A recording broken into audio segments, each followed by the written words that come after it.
Oscar Wilde has a cool quote that says, "Bankers get together and talk about making art. Artists get together and talk about making money." Mm. And there's a paradox in that, but I always use that quote to ask myself, can I do both? Oh, this is major. It's like the next big thing. Come catch the wave, yeah. Yeah, watch what's happening. A force of nature. Hit 'em like lightning. Be the creator of the next big thing. We're the movers and shakers. We are the dreamers, the makers. We stand on top of equators. We are the limitless.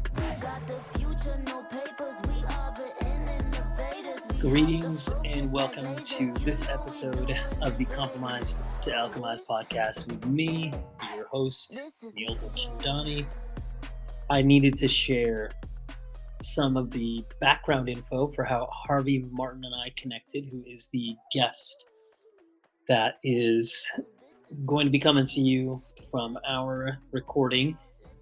Well, I've been on his podcast before, which there'll be links to all this. And so it felt like we already kind of talked about our connection point. But, I looked just now. Well, I'm going to do his bio.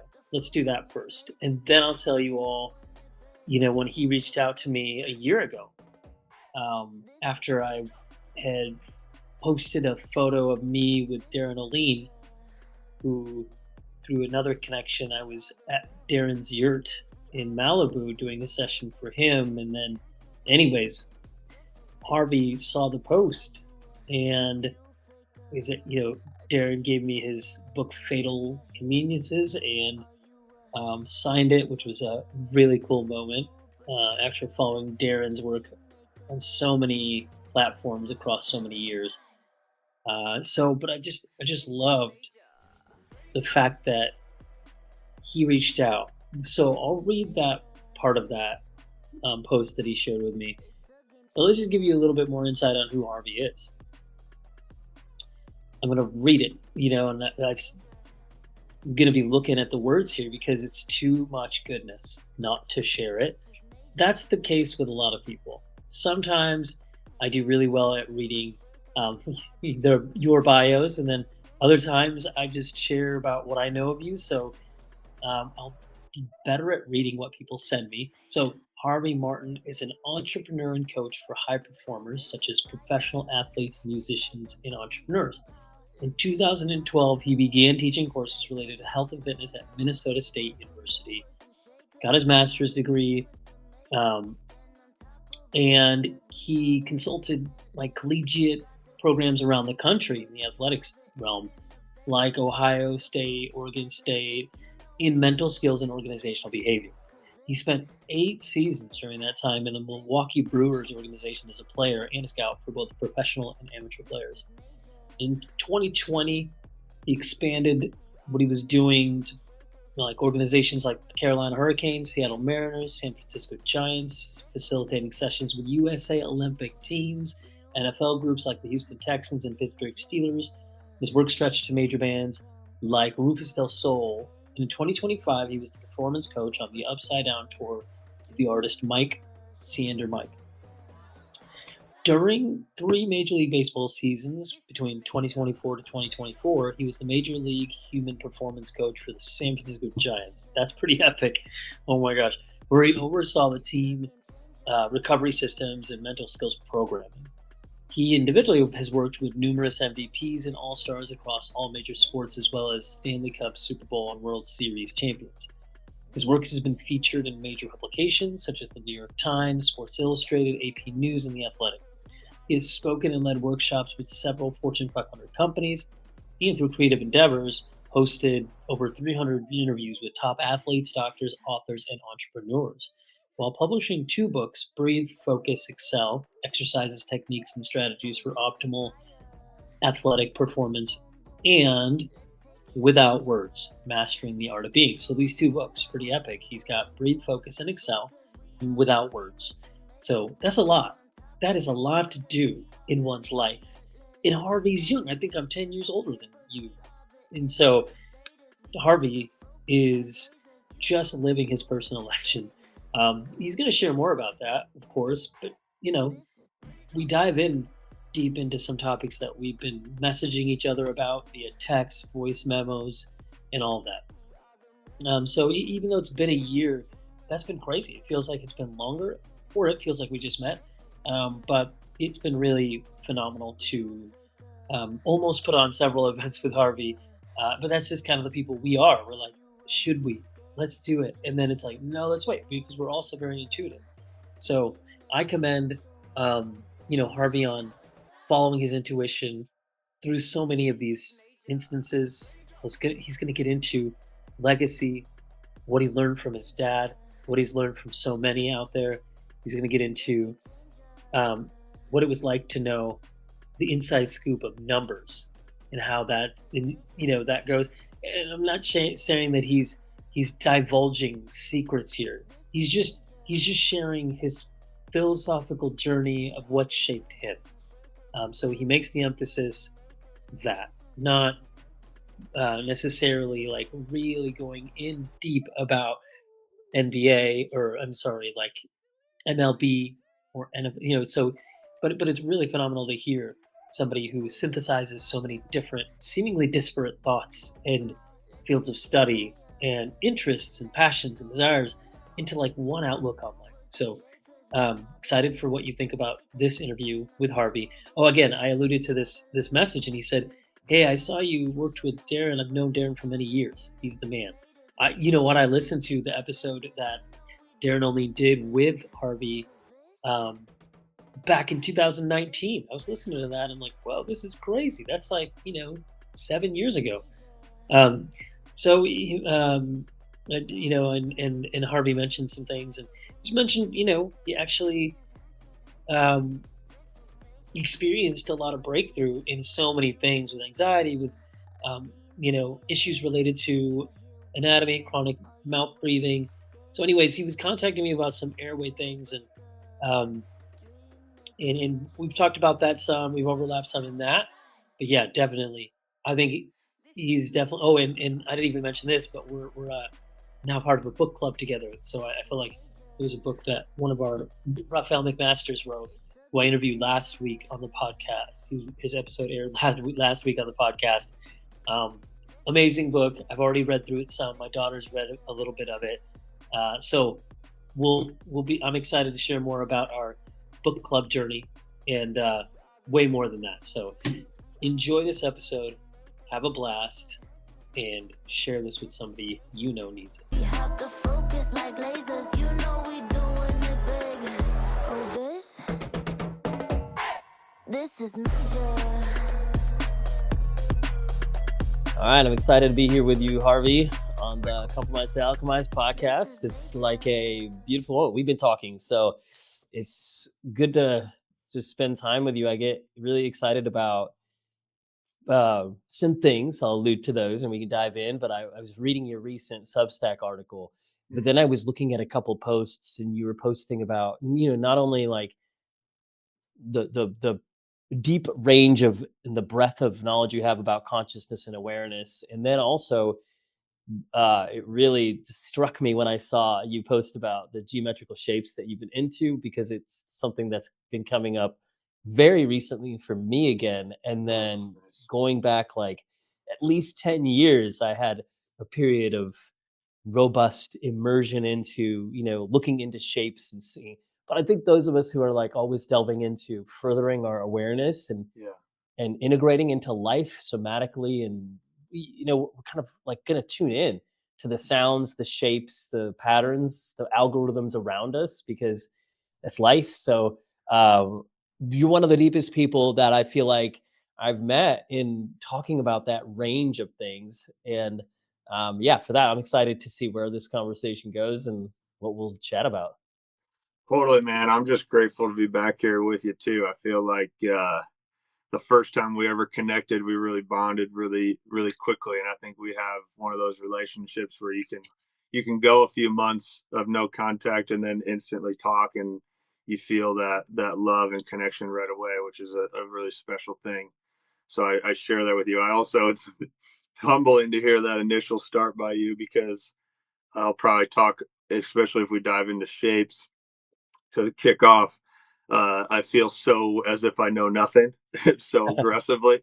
And so I think that this will be a fun exercise for me to also try to materialize what I'm understanding or what I've been playing with recently. And I'm grateful. Again, I'm humbled and grateful too to the fact that something drew your attention to some of the work I've been putting out. And then again, we got to connect like this again and just be able to communicate. The two of us is very special. So I appreciate that.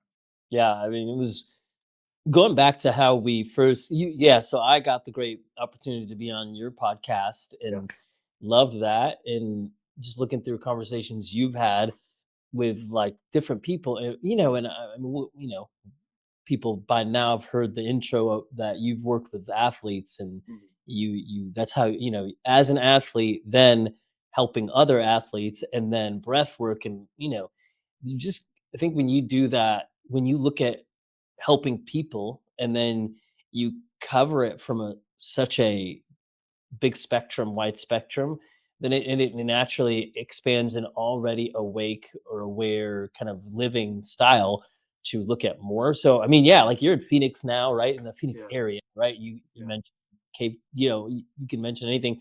I'm Yeah. in Santa Barbara, and I remember when I first reached out to you, I think we had just moved to Santa Barbara from Reading, Yeah.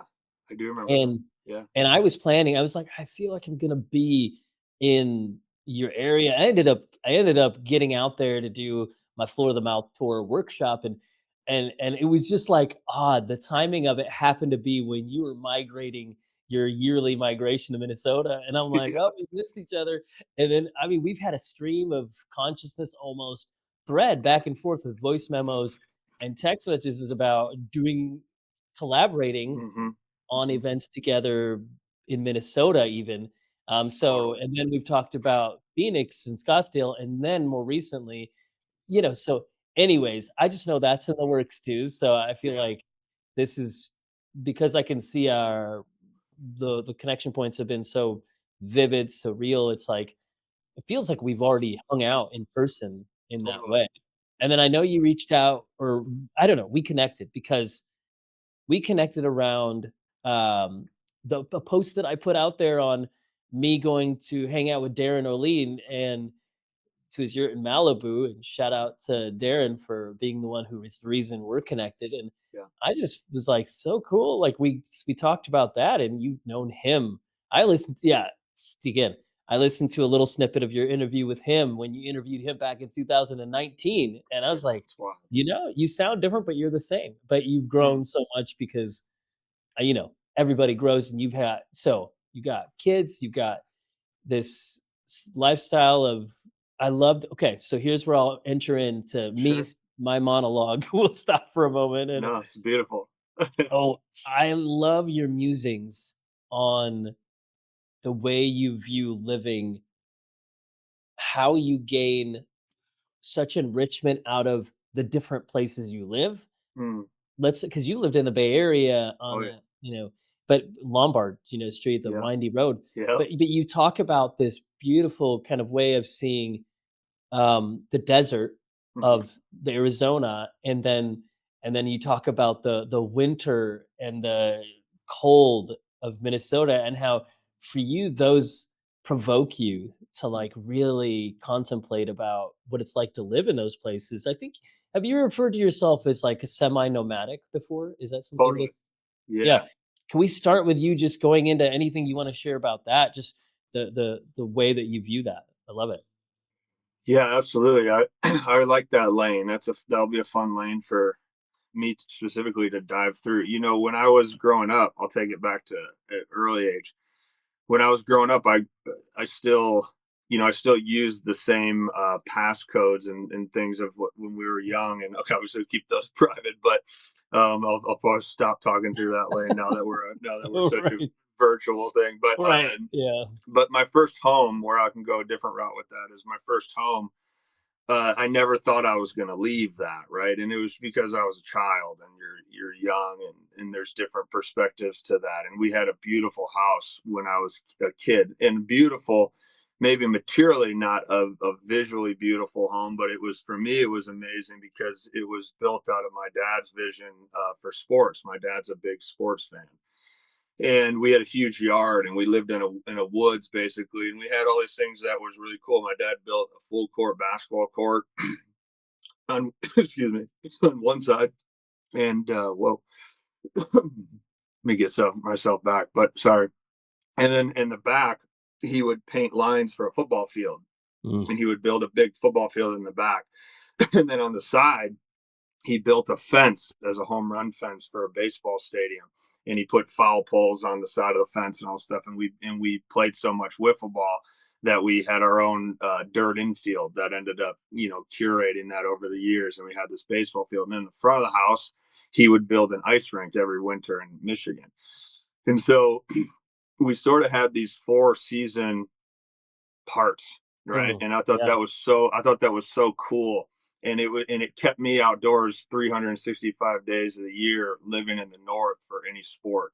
And that's what we did. And all the neighborhood was at my house. People slept at my house. We were at home for Christmas the other day, and we were talking about how we were laughing about, we couldn't think of a time over the course of growing up that people weren't sleeping at our house from school nights, weekends. It was just like my mom was like the mom of all of my friends, right? And so we Mm. sort of Yeah.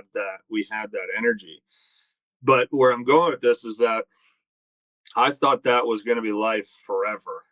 And my dad was in the newspaper business all the way till he retired. But anyone now, obviously, tech is different. But in the early 2000s, the newspaper business was dying. I grew up Hmm. in the late 80s, 90s. I was born at the end of the 80s, and all through the 90s, my dad was working for the Detroit newspaper. Okay. And so that aspect, we weren't planning on moving. We had a great life. But then all of a sudden, when technology hit, when I was about 12, we started moving. And it was largely because industries would close and my dad would find pockets of work around the country. And that led into nomad life at around the age of 12. And I'm Mhm. 36 now. And I've largely done that my whole life. My wife and I, when we started dating, sorry, I got a helicopter. You live out in the desert, sometimes you get some Yeah, I love helos it. riding across you. But That's great. my wife and I were talking the other day. This is our 24th home that we've lived Wow. in since we've been together. So, I don't know how many homes I've lived in before my wife. I wouldn't know the number of that, right? Obviously, it's probably double 24, so north of 50 homes or maybe 100. I wouldn't know. But the beauty of what I've learned from moving is, and I guess to go back to the original question of, is like the first time that I moved, I think about how I had to integrate into a new state or a new school, right? Or I had to integrate to a new environment, a new nature. And as the years have come, I've become comfortable with nomadic life because I see what it does to my work and my work of kind of living, we can call that for the moment being. I see like the beauties of all the environments and how you sort of merge yourself into those environments. So it's like when I first moved to Arizona 15 years ago, I learned how to be a cowboy. I live next to a bull riding rodeo right up the street. It's a mile down the street, and I can wear cowboy boots and a cowboy hat, and I feel comfortable there, and I can do that. I'm in a office right now that's built in a horse trailer with a wood burning stove behind me for a sauna. And I learned the wood burning sauna tradition in Minnesota. Minnesota is extremely cold, is extremely dark. It's very Scandinavian. So the Finnish tradition came over to that part of America, and that was how we lived in the winter because you couldn't. It was so cold. How do you be outdoors? You needed to. For me in my lifestyle, my community was sauning, and so I Hmm. can go sauna. I can go be nude or not nude and sauna with people in a wood burning flame and sauna for 3 to 4 hours and spend an entire time doing that. And then you go to the bay. Alan Watts is a phenomenal, one of my favorite philosophers of all time. And you look Hmm. at where he was up in South Toledo, and you see the mountains and you feel how different you would think seeing those eucalyptus trees on the cliffs, right? And on the Hmm. ocean and that sort of stuff. And then I work with a buddy of mine in Venice, and you go to Venice in LA, and it's one of the most artistic expressions. And you change all your clothes, and you look entirely different, right? And, we could go all throughout the country or the world and talk about that. But what I think is important, and I wrote a book about this a few years ago without words, I think what I've learned about nomadic life that has become valuable is the ability to integrate into cultures around the world and learn how to play those characters and realize that you have all those characters inside of you. And I'm not going to speak for humanity off that. I just speak for myself of that. I've had to be a chameleon for the last, 25 years or so. And by being a chameleon, you can't really have a fixed mindset when you go into a new environment. Yeah. You have to be able to meet people where they're at. And then what is really fascinating about it is, in a way, I think when I was younger, people could consider being able to change masks or characters like that as inauthentic. I actually have learned to disagree with that. I think that it becomes very authentic because you're all of those things. And that's what nomadic life has taught me. It's taught me that I am a cowboy, but I'm also a hippie. And while I'm a hippie, I'm also a philosopher. And even though I'm a philosopher, I'm also a drawer and a writer. And even though I'm that, I'm also the egotistical alpha athlete. I can go into a sports gym and listen to heavy metal music, and I can squat and I can deadlift and I can bench and I can do that sort of stuff. And then I can go to the islands and I can wear no shoes and shorts and never have a shirt on, type deal. And I can I and I love can it.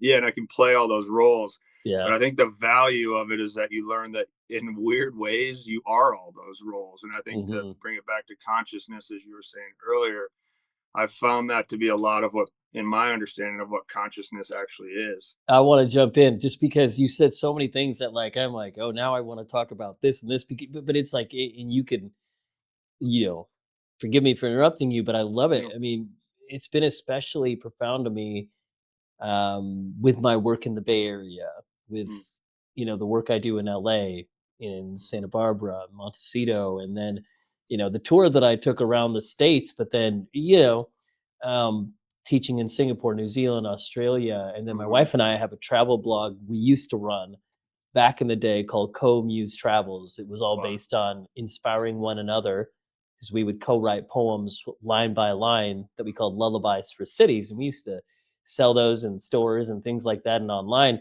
Um, she's a gifted poet. I just like to write poetry. So, Yeah. Beautiful. uh, Right. but it's like this. There was this Saint Augustine quote that I loved when we were like really talking about travel a lot. We had an online store of products that inspire travel as well, but Wow.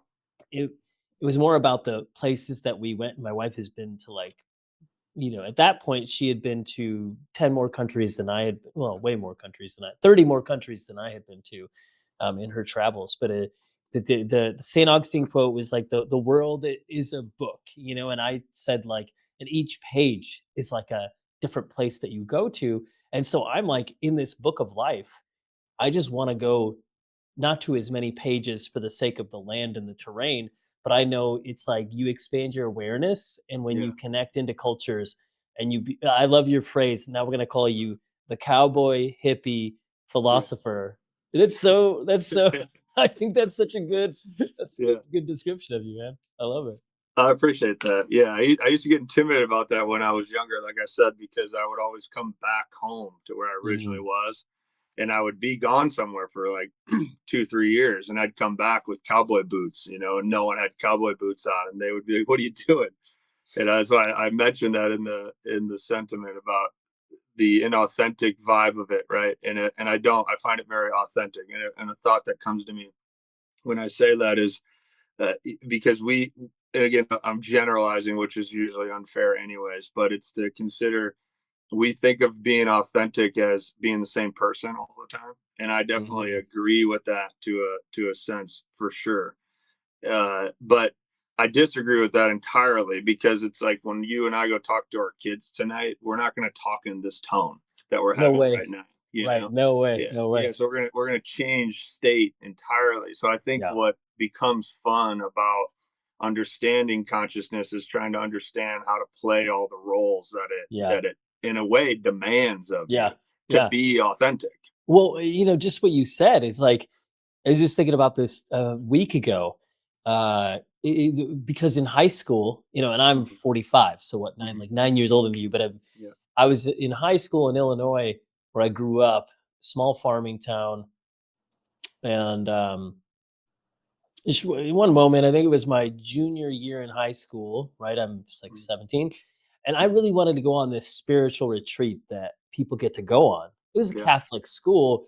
And and even though I didn't ascribe to that, faith and sure. of Catholicism, I have so high a regard for the history of it Yeah, and for studying the saints, the mystics. And I'm one of the many things that I yeah, know I am is we're mystics. I'm mystic. So but I the guidance counselor, beautiful person he was and is, he'd ride his bike to school, and I'm like, we just saw him, like, this father with the collar, who would ride his bike to school, and everybody's like, he rides his bike to school. I mean, like, now I'm like, of course, but at that yeah, time in our yeah, town, that was like, who is this guy who yeah. does this? Heck Like, yeah. and I was like, man, I love that about him. But you get to go on this retreat called Kairos, and a lot of kids got to go from my class, but I didn't get picked to go. And I'm Mm, like, oh. And I met with a guidance counselor because he meets with you on whether you got to go or not.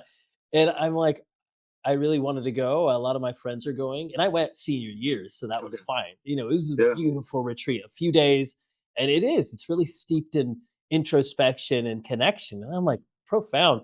Um, but he told me one of the reasons I didn't get to go, and he's like, well, you're a chameleon, and wow. I it was the hardest criticism at that time, and, Sure.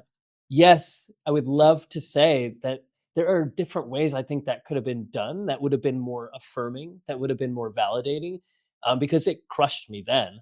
I bet. But I was very insecure, so I also know that, like, you were to say that to me now, and I'm like, "Yes, Yeah, totally. a Yeah. chameleon Thank you. is someone Yeah. who can attune to people Mm, and can attune to land and mm, can I see myself in every country that I go to. I feel like I lose myself in that culture and I become the culture because yeah, I am not that culture. We are one. We are collective consciousness. right. But at that time, he also said I was a jester, and I'm like, oh, and I'm like, now I'm like a comedian? Yeah, like, Yeah, totally, like, see, but it was because I was playing up a character. I was characters all the time. I created superheroes that yeah. would, El Cruzador Blanco was the character I created Love that for my one. Spanish class, and it was the That's White awesome. Crusader. I poked, disclaimer, I poked at racism because I was one of few, non-white people in our I can school. see that. I'm literally seeing that. Yeah, yeah, So here's what I'll tell you, I haven't ever shared this on my yeah. podcast, but I put Johnson and Johnson baby no, I put white makeup on. Just covered it, the whole face. I dyed my hair white. I wore a white beret on top of that. I wore a Wow, white shirt, white dress pants, a white cape, and wow. I showed up into a skit that I devised with some others, and it was called, El Cruzador Blanco, and it was my job to help save white people from evil minorities. That's the Jeez. How so old were you? You were was 17? 17, right? So my Spanish teacher loved Oh, it, Doña yeah, Vaspenera Edwards, because she got it, right? She got it. totally. She's like, and so did my friends. They're like, "No, Neil, you all the Caucasian friends was like, Yeah, you're right, man. It's like we don't disagree with you." But to not go into that too deep, there's this scene where one of my friends, she goes, "Socorro, socorro." That means help in Spanish, and ayuda, ayuda, and she needs help because somebody was like bothering her. And so we had a white car that drove up. We had these outdoor scenes. It was a video splice that we did, and we Jeez, I dude. mean, it was crazy when I look back at what I did, what we did. Yeah. Anyways, my weapons were Johnson and Johnson baby powder and Clorox bleach, and that's how I helped change and terraform the Caucasians around me. But anyways, man, I didn't expect to go into that. Um, No, that was a beautiful story. I love it's that. it's like at that time, I wanted to like satirize the injustices that I saw, Yes. and Yeah. I felt some of them. I had moments happen where I'm like, I had one person say, "That's what stupid Indians are for," and Mhm. I don't, it didn't really hurt me because I believe as Indians we aren't the most prejudiced against, and even Sure. in our community, we were the smart ones. So Yeah, it's like, totally. prejudice for being smart. I don't necessarily say that I have all those attributes. I believe like the journey of being Indian has taught me a lot as I was born in America and having that Mm, heritage. But just to say, I totally resonate with you that like to be a chameleon when we're authentic is actually like how we can attune to our kids yeah, and we can attune to our loved ones and to attune to the like geography and the terrain around us because you know it's it's it's not separateness, it's like oneness. So um you got like here this is revelation of how inspiring your talks are that I've never shared that stuff, but it's fun to really dive into some of this. So I go appreciate ahead. that. Yeah, No, yeah. I like hearing that. It's a great look into your life's path too. I think that you said something at the end there that really lines up with what I believe consciously is I behaviorally there's an interesting aspect that I like studying in psychology about behavioral thinking basically, but it's based off the environment. And I really believe that. I think that I guess this will change kind of the humor side. This will be philosophical. This is coming to me in a deep feeling. So maybe we'll Yeah, see what please this do. takes us. But Let's see. Yeah, yeah. well, so I think that I think the free will is like a fun conversation and it's a worthy one forever.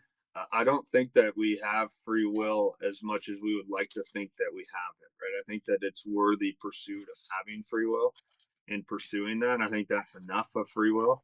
But I think that the environment is essentially what curates all your decision making and your thoughts and your emotions. So it's like how you finish right there. That would be one of the excitements of what I've learned from nomadic living. I will say, if I project the future, I also see the paradox of nomadic living, right? Hmm. And I definitely see that in my own life too. So I'm not going to spend this conversation advertising this as the way to live, right? Yeah, yeah, I'm just talking about things that I've learned from it. And yeah. I So, mentioned from my childhood because nomadic life was a forced behavior. I didn't have a choice. If I had a choice, I would have stayed at that house with hmm. all the arenas that were my dad built because I loved that home. I wouldn't have left, Yeah. right? But I think that I'll go into things I already said in the story that I think will help with this. It's a good example for me right here in this spot because I live in Cave Creek, Arizona, which is north of Scottsdale, and I lived in Scottsdale for 4 or 5 winters in a row now. Um, so that's a significant amount of time, right? And I have a lot Hmm. of friends here. I work a lot here. And Scottsdale is a great city. If San Francisco, if anyone's listening, been to San Francisco is a beaut. It has it's a paradox. It's a living paradox in my opinion.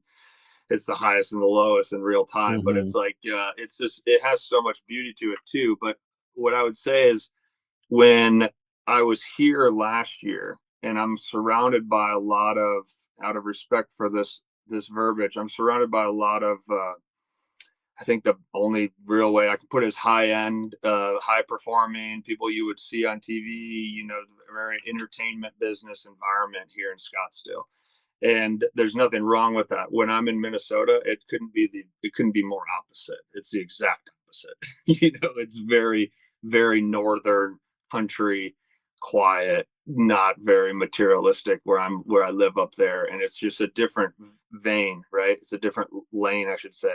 Neither of them I would suggest are right or wrong or good or bad. It's just I think it's beautiful on what we're talking about because one of the things I love saunas, for instance. I'm a big sauna fanatic because of the health benefits of it, the lifestyle of it, the beauty of it. It's been a beautiful thing in my life for a very, very long time.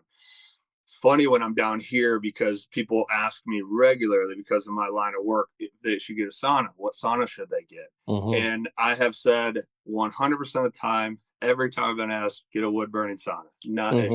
here's one of the best stoves in the world. I'll connect you with these people. There's a couple of these options. I'd get that. I've never met anyone down here in Arizona that would do that. Right. Hmm. And it's just the pocket of people that I really roll in, right? Or the environment in which I'm around here. If I'm in Minnesota, I don't know anybody who doesn't have a wood burning sauna. Hmm. Right. Hmm. And so becomes a really fascinating discussion about how we think and decision making and these thoughts because When you're out west, the west is beautiful, but it's very fast. It's very what flashy. It's very what can you see. There's Hmm. again nothing wrong with that. It's just an Right. environment that has been curated out west, and Yeah. people have been going out west for that for many Right. many years, right? Yeah. Yeah. When you're in the Midwest, it's the opposite. And a buddy of mine said to me a long time ago in LA, he said the West is the future because everything happens innovatively out west and it Yeah. works itself into the Midwest. And that is very apparent when you live in those states for many Hmm. times, right? But one of the things that I would say about thinking, going back to this as a thinking and free will aspect, is I get asked this question all the time out in Arizona. Why do you have a wood burning sauna? It's not convenient. I can't push it on my Bluetooth when I'm driving home from the gym and have it hot for me. I can't be downstairs when I'm having coffee and I want it hot for me. And I don't want to have to think about it. And I don't want to have to prep. I don't want to have to find Hmm. wood and chop it and all this stuff. And again, there's no harm, no foul on that conversation. But what I say to people here when I have, because I'm find myself having that regularly here, I say that's the reason why you get a wood burning sauna. Yeah. Because when you get a wood burning sauna, you have to make a fire. Right. You have to watch the fire. You Yeah. have to have the time in your brain on when that thing's going to be hot. And then you have to Uh-huh. learn your stove and you have to learn how much wood is how much temperature and how much water is going to hit these rocks to create a different temperature and what's the rise of that. And then you do have to clean it and you do have to work on it and grow it. And the reason why I say that's so beautiful is because anybody who wood burning heats and has done that traditionally, you understand that every sauna now has a spirit to it. It all has a soul to it, Mm. and there's a love to each session, right?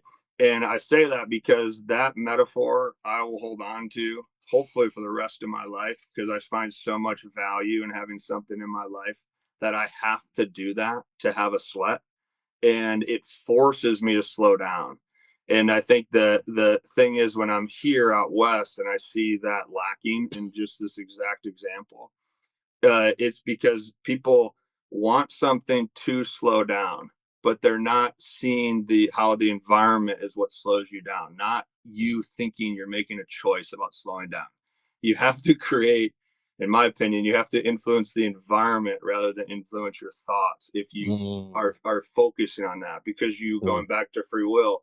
I don't think we have free will like we'd like to think we do. Mm. So you find this like ruminating consistency of people in this specific topic in this specific part of the world that I see is asking to slow down. They're asking how to slow down. And they spend so much time trying to think on how to slow down rather Mhm. than looking at the environment that has entirely the shape of how you live your life and think. And I say this to a lot of my friends here. It's like if you have a wood burning sauna, I promise you, you will slow down because you have no other option. There's no Yeah. other option but to slow down. So Mm. now what happens from that? I'm willing to find out because I know that I don't think my thoughts are really mine. I think that I don't have as much free will as I would even like to think I do. But I do trust that having a wood burning sauna in this scenario and having to find wood and go up to Flagstaff and get myself that wood and bring it back down and have to spend 2 to 3 days chopping it all so that I have 3 to 4 weeks worth of wood. And then I'm going to get up in the morning. I'm going to start the fire. It's about a 2 hour process. That whole time of being in that, thoughts are just coming to me because I'm in Wow. a forced slowdown. Do you see what I'm saying? Oh, I can't I'm do in it. something. I'm Yeah. in it with you. Yeah, yeah. Well, you're not a nomad. You are, but you're a sauna liver. Like I mean, it's like what you're talking about to me is Yeah. it's so powerful. First of all, I've not heard somebody talk about sauna like you just talked about. I've heard a lot of people talk about saunas, and I love hearing them talk about them because it's a special thing and it's a beautiful tool. But um, I love what you said. It's like the shape around us can change your awareness Hmm. instead of like the West is known for innovation, for Hmm. trailblazing. And Hmm. whereas like, some other places like the Midwest, you slow down and you ruminate, but at the same time, we're we have ways to really so yeah, I want to go deeper into that if you don't mind. Sure. Please. Yeah. Tell me like, and if you've talked about this part a lot, you can feel free to go into whatever part of this that you want, but like, tell me more about the soul of a sauna. Tell me more about, um, but just talking about the slowing down part, I love, because I couldn't help but think of brewing coffee, and like we went to Morocco, or even in Palestine, with my wife. We went on our honeymoon in Hmm. Palestine, Israel, Palestine, Sweet. and that's the first time I ever had Arabic coffee made for me. And you go into a shop, and it's just natural for them to like get out the fire and Yeah. fire up. But then grounding, of course, Yeah. grounding the beans, and then it's like making mint tea in Morocco. There's a similar process, but then you get out your sebji, or the specific copper instrument, and then you hold it over the fire, and but first you're mixing. You might be mixing the coffee grounds with some cardamom, or in Morocco they use a lot more spices, so I learned to make Moroccan coffee as well. Sweet. Yeah. And you just like all of this chemistry happens, but it's like when you're with someone around the brewing, the fire, it's like that moment is special. Totally. Also, sitting in a Bedouin tent, in the desert in Yeah. Israel, you go in, and you realize like having coffee isn't, it's culture, it's community, Yeah. and then they said like even if you're in a war, you have coffee with someone. I don't want to talk about that, but it's like I think it's just too much pain and suffering going on in the world with that. But it's like, Sure. so you said what you said about sauna, and I was transported to all those images, because doing coffee that way, you like, it's like you slow down, and Hmm. it changes the way you think about what you drink, and it also, like, I don't wanna do the Keurig, I don't wanna do that. Hmm. It's like I'd rather have, like, the healthy part of coffee, but it's the ritual part of it. Yeah. So yeah, tell me more, like, how you were talking about the sauna. I'd love to go into your mind a little bit more on some of that with the soul of a sauna, and even, like, this process that changes your awareness and consciousness. Yeah. Well, so if you think about it, obviously traditionally, and I've gone all over Scandinavian countries to sauna and understand a lot of that process, how you're talking about over in the Middle East, and how talking comparing that to coffee, it's the same, right? It's the same it's just obviously a different medium, but it's the same ideology in the medium. And I think that's the value of it. And I've found in the north, especially in cold parts, you got to think in we used to sauna every Friday night. That was a Mm. ritual up north. And this in the winter months, the sun would go down around 4:30, 4:45, Mhm. and that was it, right? And it was a really cold dark winter, and so you would start the sauna around 4, and you would just kind of letting it heat up, and all of a sudden you give yourself a 70-degree room, and it's sun's starting to go down, and then all of a sudden it'll be a 90-degree room and the sun is down, and then it's kind of 115 degrees and you're starting to feed it more. And so it's an hour, and like I said, it's an hour and a half, 2 hour process before you start sauning. And then when in the north, once you are sauning, it's probably around 5-ish, 5:36, and you use the cold outdoors to just get that contrast that we talk about very much materially, right? Which is again Mhm. fine in the health aspect, but that can be 6 to 7 or 8 until you have dinner, and then you have dinner, you go to sleep, and you wake up and it's sunny out again, right? And that was sort of like the Friday ritual when I was sauning for many years, living there for a long time. And so you look, and they do the same thing in Finland and in Estonia and these countries out there. And so the point is that sauning, if you're getting the fire going around that 3:45, 4 o'clock time, you're not really done until like 8:30. And so it's a very long extended period of time. How I came to that in that sense was it allowed you to be outside when it was cold, and that was like very valuable. It allowed you to be with nature, it allowed you to heat up before you go to dinner, cleanse you, obviously all those things. I think as far as the spiritual side, there's a friend of mine who's a mentor of mine, but Glenn Albach, he has a company called Sauna Times. He's been sauning for 30 plus years, and he was the guy who really brought me into the field as one of my mentors. He was the guy who used Mm. to sauna at every Friday too. But the spiritual side is just think of all these natural parts of what a wood burning sauna is. It's a flame. So you're getting radiant heat from an actual fire, and Oh. you're actually burning wood. You're actually smelling smoke. Mhm. Right. And so Mhm. you're getting a lot of these, like, first of all, these ancient tradition type concepts that bring you Yeah. together. It's just like staring at a bonfire at night, right? If you stare at a bonfire, we can talk educationally and scientifically about that does take you into a parasympathetic tone. We can create metaphors to it of how it brings us back to our ancestors who saw fire. It's the same thing of seeing water, right? You see water, you get parasympathetic, you get outwardly peripheral viewpoints, the nervous system responds to that, and you start to gather all of these physiological benefits. And that's not Harvey talking, that's science, that's researched. You Mhm. can go into that and research that all day. I think the thing about fire is, if once the fire goes out, the spirit goes out, and people, that's where fire holds truth to so many Mm. spiritual traditions in general. So now if you just take that and you put that into a stove, and that becomes your source of heat, you start growing with that heat. And that's the process of it that I would never, I guess I'm fortunate because I grew up in the burning sauna tradition, but I would probably never give that away. I just didn't understand the true, even though I was hearing this years ago about the spirit of it and the heat source and stuff. I never actually really understood that until I came out west, Mm. and I was surrounded by not sauning like that.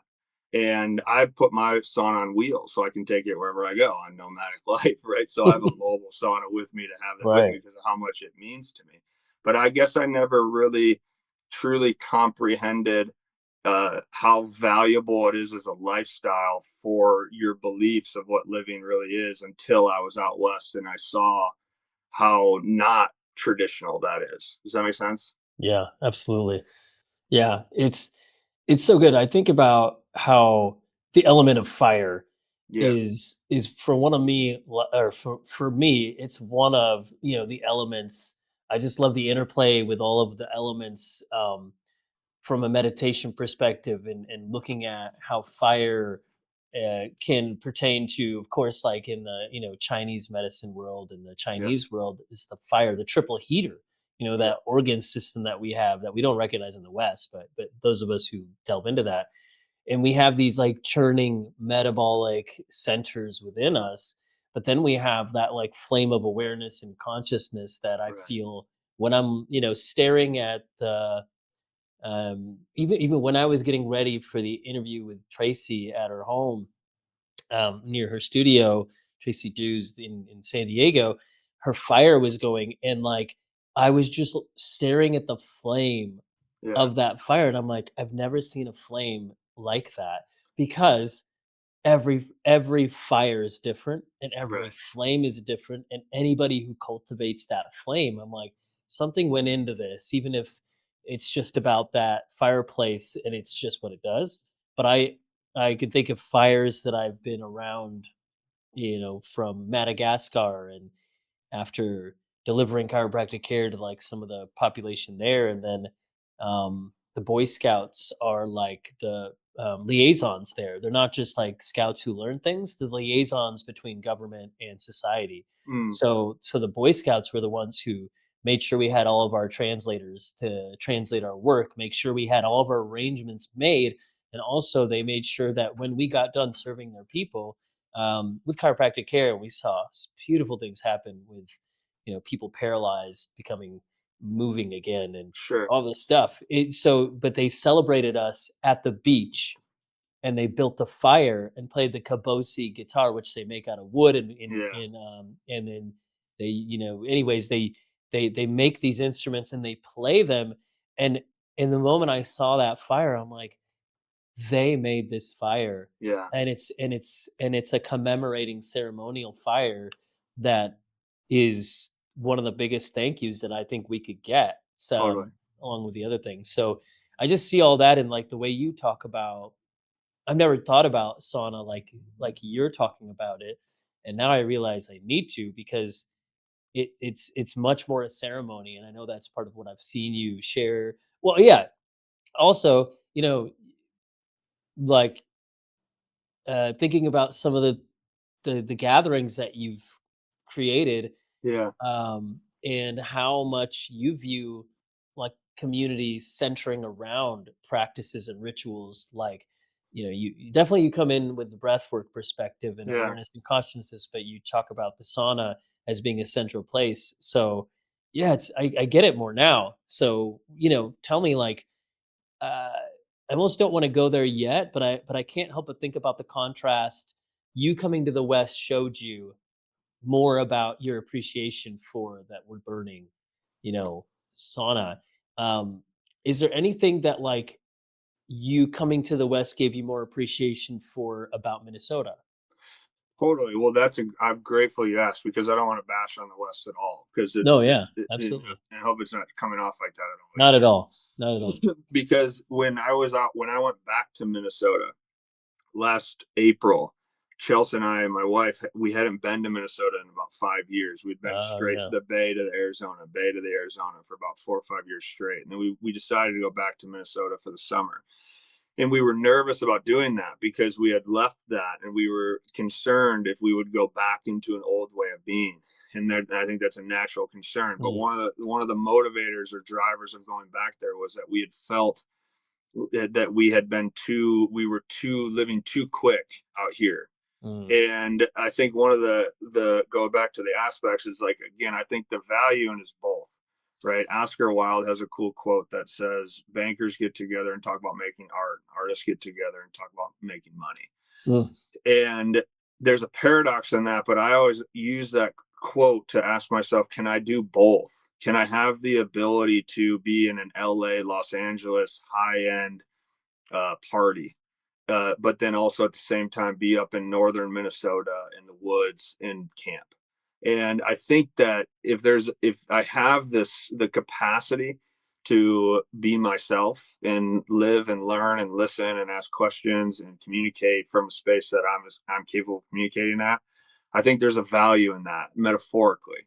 And I don't think it needs to go much further than that. I just think that that's like the value of the metaphor, right? So when we went back to Minnesota, what I found that was so beautiful is Arizona brought to me, and specifically California, Mount Shasta, which is considered the root of the earth, was where I started into sound, and I got really into sound and frequencies and energy. And we got married in Sedona here, which is one of the vortexes of the world. But at the same time, the desert and the bay and the West Coast has brought to me that energetic sense. And I think that innovation that happens out here, specifically in the desert, the art that is out here is hard to miss. And art becomes a really fascinating thing because the melting pot of this part of the world is so amazing to be a part of. And to take that artistic expression and merge that with the Scandinavian northern sauna environment, that's created a really fun atmosphere for myself. And you mentioned about some of the stuff that I do. I focus a lot of my intention on all the places I've traveled in the world or places that I've lived in the world. How do I create an environment that just allows somebody to be free to expand who they are inside of that? And I work with such a diverse group of people. I've learned that I need to meet them where they're at, right? And so you find somebody. I guess that would be my part to specifically the desert, not as much California. The desert has brought to me geometry and mm. shapes and patterns. And even if you walk around the desert, the landscape here is so wildly weird. I mean, you feel like you're on Mars when you're in the desert in comparison to anywhere else in America, specifically. And Joshua Tree, those Yeah, spaces that live in this pocket of the yeah, country. yeah. It's just such an interesting pattern that you see all around you. And then all of a sudden, when you start to see patterns and feel patterns, then things start to make sense. So when you were talking about I took that as like the chakra language when you were communicating about the spinning. And it's like the chakras start to make a lot of sense to me. And fire as an element in the solar starts to make a lot of sense to me. Water cube makes a lot of sense to me. Air in the ether, that stuff starts to make a lot of sense to me because of the desert. And I think probably a lot of the people that live out here, Mm. and the art and the welding and the style and the visual that people see in this part of the world, even down into Mexico, obviously, and down into in Central America, all that stuff that kind of spreads south of here. it's really interesting how that has communicated to me the importance of energy and frequency Mm, and right. tone and sound, Yeah. and Yeah. shapes start to make sense to me based off of all of that. And so merging that with a northern wood burning sauna, they both have their same, I guess the integrity is the same. They're just such different mediums. And I don't know, it's not like I woke up and said I'm gonna do all those things. It's just, I guess it is a product of nomadic living. It's just kind of like by osmosis, it's become me. I never Mm, even knew what energy healing was until I came to Arizona, and I did energy work for the first time a couple of years ago. And then a friend of mine, Omina, who lives up in Sedona, just south of Sedona. She taught me about sound bowls and frequency and mhm. drumming, and that came into my orbit out here. And so I don't know if that would have been a part of my speed have I lived in the north my whole life. I don't Yeah. know. Yeah. Oh man, I didn't know where you were going when we Yeah, started, me neither. but we went there. So I love that, and it's just like, immediately I went to the desert when you started talking, and we were on this trip when I went out to teach in the Phoenix Scottsdale area. We made a family trip. My wife Dawn designed it, and so we went to Joshua Tree, and I got to see, and we stayed there for a few nights, and I got to see the shape of the desert. Ramsey, who's a friend of mine, I don't know if Okay. you know him, but he has like a vortex retreats out there. Okay.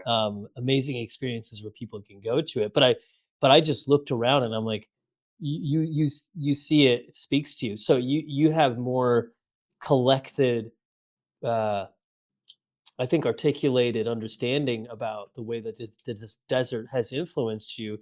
But it really stoked within me as you were talking about me contemplating the Sahara Desert and the Mm. Sahrawi people, and we've spent time there, and then even seeing a meteor shower there, and then the Tuareg people, related to Morocco, and just thinking about those deserts and Yeah. and how much in those times with the stillness of the place and Mhm. you see shapes, geometry makes more sense to me when I even you look at the Tuareg and in a lot of their art, and I've seen places carry art that's been inspired by that, and Yeah. it's like so simple, but you see spheres, Yeah. triangles, and other shapes, but I'm like, but Man. it's the way that it's put onto page or Yeah. clothing, and I have jewelry that came from the Sahara, um, and we spent time in Where's This At, which is Mm. also in Morocco. That's actually where like Wow. the mummy returns, and Wow. they filmed all Yeah. of that. It's like the Hollywood of the Middle East, and it's I like walked on my own in the early mornings, as I love to do, to like Yeah. immerse myself in a culture, and that desert land speaks to you in a way, and it's just from pop culture and Dune, and how Right. much Yeah. when I read Dune, how much I came into a deeper intimacy with the desert. It's beautiful. It shapes too in the form of mountains. I don't know if you know this, but we moved from Redding to Santa Barbara in February, and Mm. I met my wife in Redding, but that's an hour south of Mount Shasta. So we Mm. got married in McLeod, which is Beautiful. this small, cozy logging town right next to Mount Shasta. But on Yeah. the footsteps or the steps of the amazing place we got married at is a view of Mount Shasta. We Wow. really wanted us to be able to see that because of the symbolic nature of that. Okay. And I even had part of my like, groom party there, when you go up to a certain height of it. So, and we just like had a gathering of the men that I knew in that time, and just they supported me in that phase of getting ready for marriage. So the Mount Shasta mountain became uh, a stable vortex of energy for me in that Totally. shift. But I love, when you talked about the desert and the shapes and the geometries, I just went into a place of like I felt it physically, Yeah. that like release of there's portals there. So to kind of speak to that, I want to go two separate places, but Cool. you will figure out where the bridge is and what Mm. you want to talk about. I just think about all the places you've been, but I think about the people. Mm. Um, these anything from like athletes, the Major League Baseball and NHL, and and and all the other people in between who have perfected this craft or gone into perfection of a craft to such a degree that they are known for that. And Mhm. then you come to that place. And I know breathwork is only one medium you Mhm. use.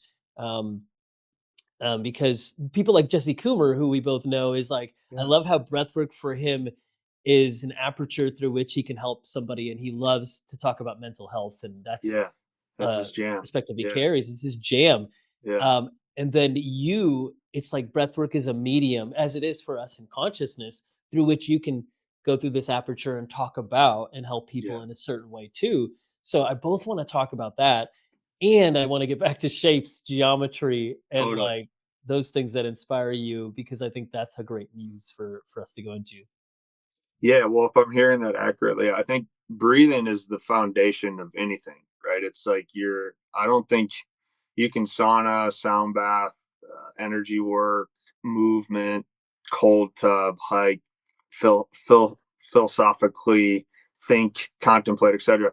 Breathing would be that would be the baby for me, Mm, mm, right? So breathing, yeah.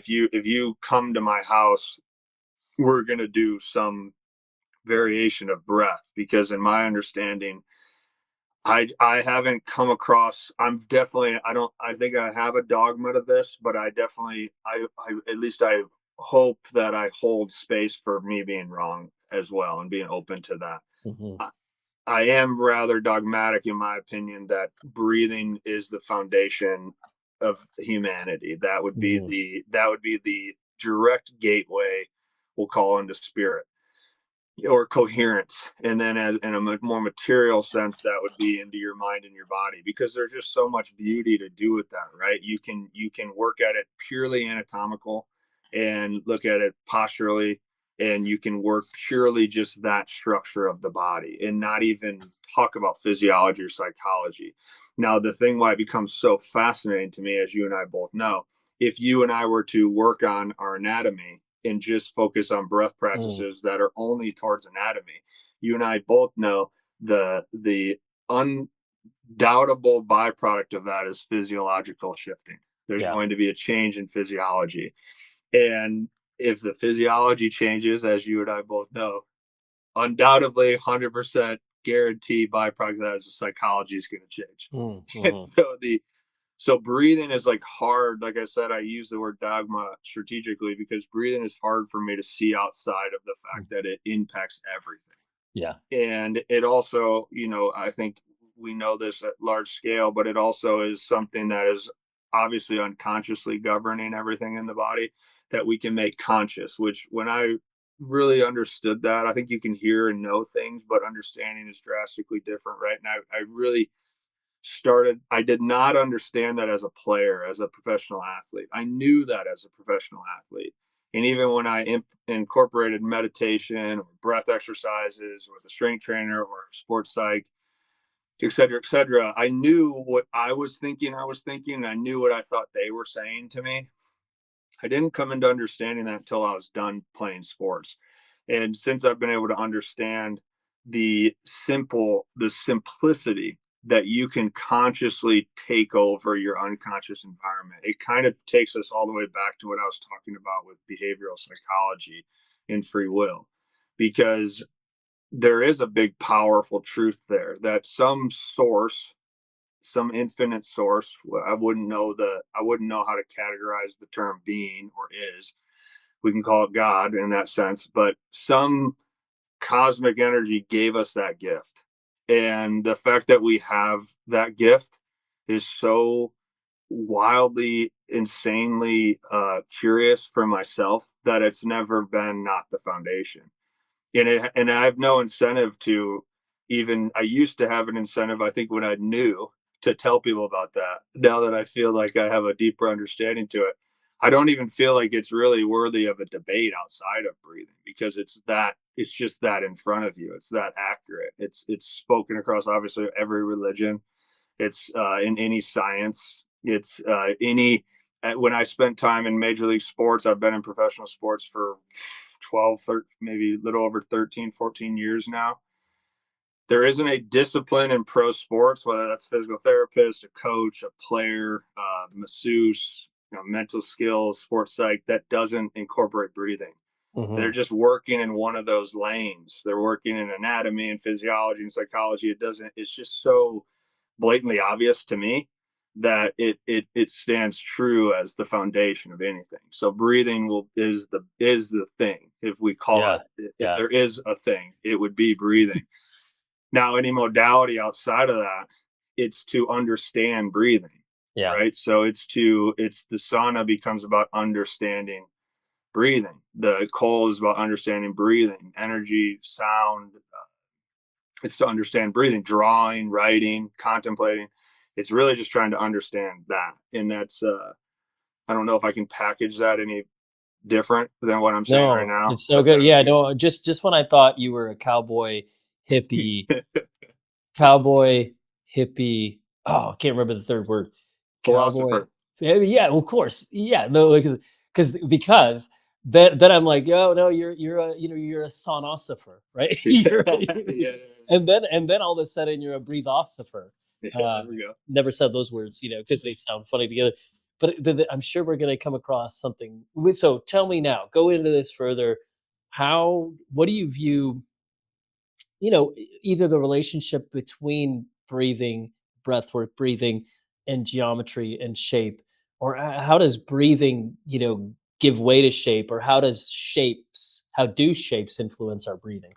Yeah. So I told you this before we press play that I was really excited to take a crack at this because I actually feel somewhat viscerally nervous to Mm, answer this, which is good. But a few months ago, so over the summer, I noticed, and I think practitioners come across this in their own way, but over the summer, I noticed that I was hitting a wall in my teaching, and that as a teacher, that's probably the greatest fear yeah. I can have in my life, Hmm. and I felt that coming, and I saw that if I kept going, I was going to burn out. And that was even more terrifying. So I had to make a decision. And I told my wife, I said, and bless her heart, this is probably why we're together largely, but I said, Chelsea, I'm going to step away from my business and Mm, work. She doesn't, she takes care of our child and there's right. a lot of responsibility there. And I said to her, I was like, I need you to trust me. We're not going to make money for a little bit. And I was like, and because I can't, because if I do make money, I will be making it in a way that at some point will be inaccurate with what I think I feel inside of me. Mm, Right. And so she let me do my thing. And I kind of left my workspace. I went on a sabbatical without the ability to be on a sabbatical, and mm, I started rethinking and repositioning myself in ways in which I viewed health in the 21st century, ways in which I viewed thinking and contemplation in the 21st century, who I was. I had a lot of, obviously, some breakthroughs, which were very tough. I had a bunch of ego deaths, which are always tough.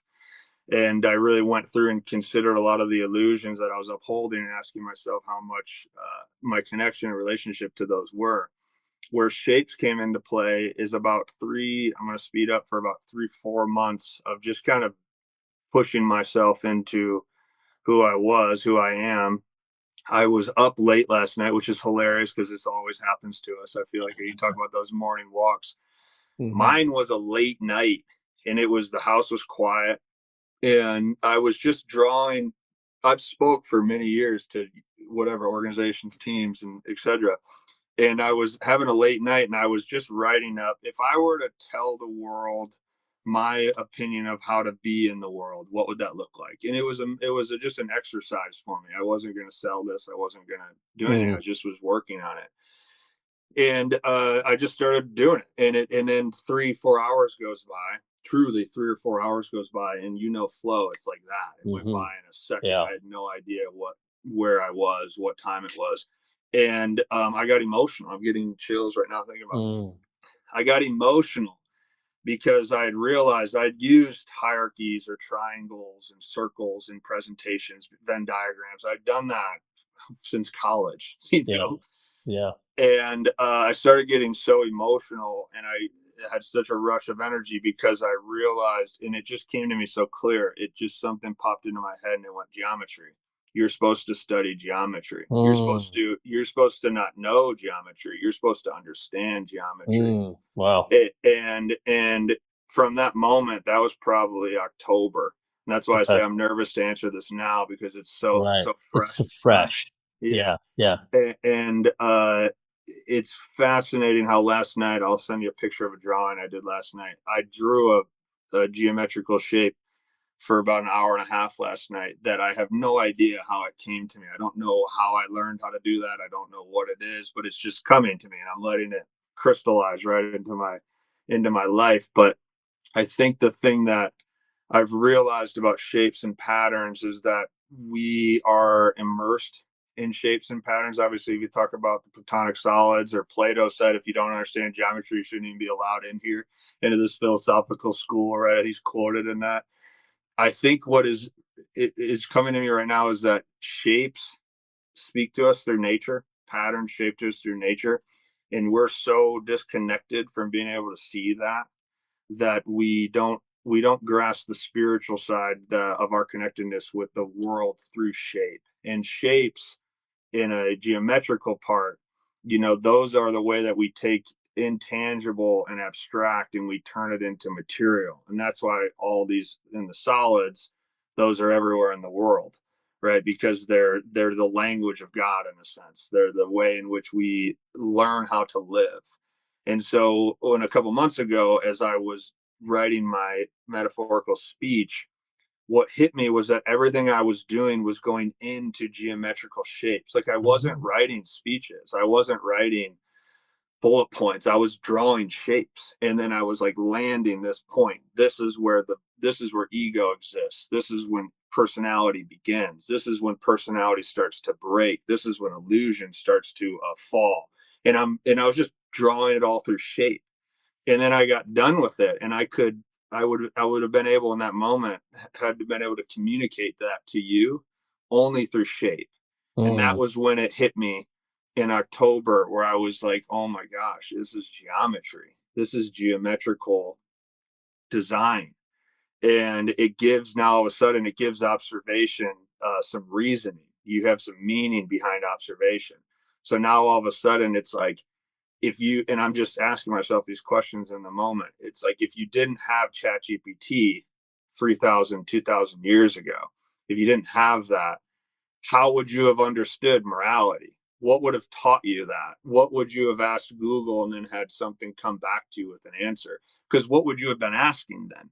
mhm. What would you have asked 2,500 years ago to the purpose of walking a path of contemplation? Where did that insight come from? And I'm leaning to believe that that came through, obviously, nature, because we're so connected and we are nature. But I'm leading to my understanding of that is like, you were getting your lessons from geometrical patterning that was right in front of you. And I think that if they were capable of being able to communicate through without words, through patterning, we're just so far disconnected from even coming close to grasping that concept that I feel such an infant of even talk. I don't even feel worthy to have this conversation. You see what I'm saying? Of like, from my standpoint, because I feel like I have such a long lifetime of trying to understand what patterns mean. But they do talk to us, and if i Mhm. if i connect to that, if I do connect to that, to now the modern era in the 21st century, and I think about my life, I've been in the entertainment business. The entertainment business lives in big cities. We travel, we fly, we change time zones, we do all these things, so health becomes important to us because we're disconnected from the natural world. If you're entertained, obviously the whole world is, but entertainment is drastically disconnected. And so if I think of concrete jungles like San Francisco, or if I think of concrete jungles like New York, or Minneapolis, or cities that I've lived in, you think of the structure and the hum of industrialism or generators, or you're just seeing right angles. I'm looking at you on a pure right angle phone. I'm sitting in these structures. But if you throw me in the desert, and all of a sudden I'm immersed into patterns. And how is it that when I get out of these industrial big cities with artificial hums, and then I go into nature where I'm sitting in patterns and I'm getting more of a renaissance with the earth and I'm connecting with that? How is it that I'm instantaneously, you don't even have to give me an assignment. Why do I think entirely different in two different environments? How am I getting downloads and insights into the meaning of my life in the one that is not industrialized, but in the industrialized one, I'm being told how my life should look. And I think that that's like a really cool, passionate process for me to. I'm going to go down that one because I'm feeling called to it. I don't know if Mhm. I feel comfortable enough telling anybody else how to live their life. I just view it like that because I see the difference. I know that if I close my eyes in downtown New York compared to closing my eyes in the middle of the desert out here, I know that I will feel different, and I will Yeah. think differently. And one is going to be very intense and rather scary to me for my life of the people around me. The other one might be scary to me too, but it's going to be scary in the form of questioning because I know that when I get into the patterns of nature, geometrical patterns and shapes like that, and I align with the natural resources of the earth, now all of a sudden I start asking questions, and Mhm. it gives me the time to really start to think of who I am.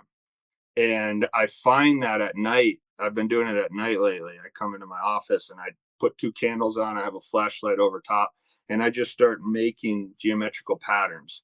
I don't attach any words to them. And it's so fascinating how two things happen. One, there's meaning to all the lines and the circles and the squares that I'm drawing. And then two, the meditation that comes from it is, I would almost say right now it's almost deeper than where I can get in breathing.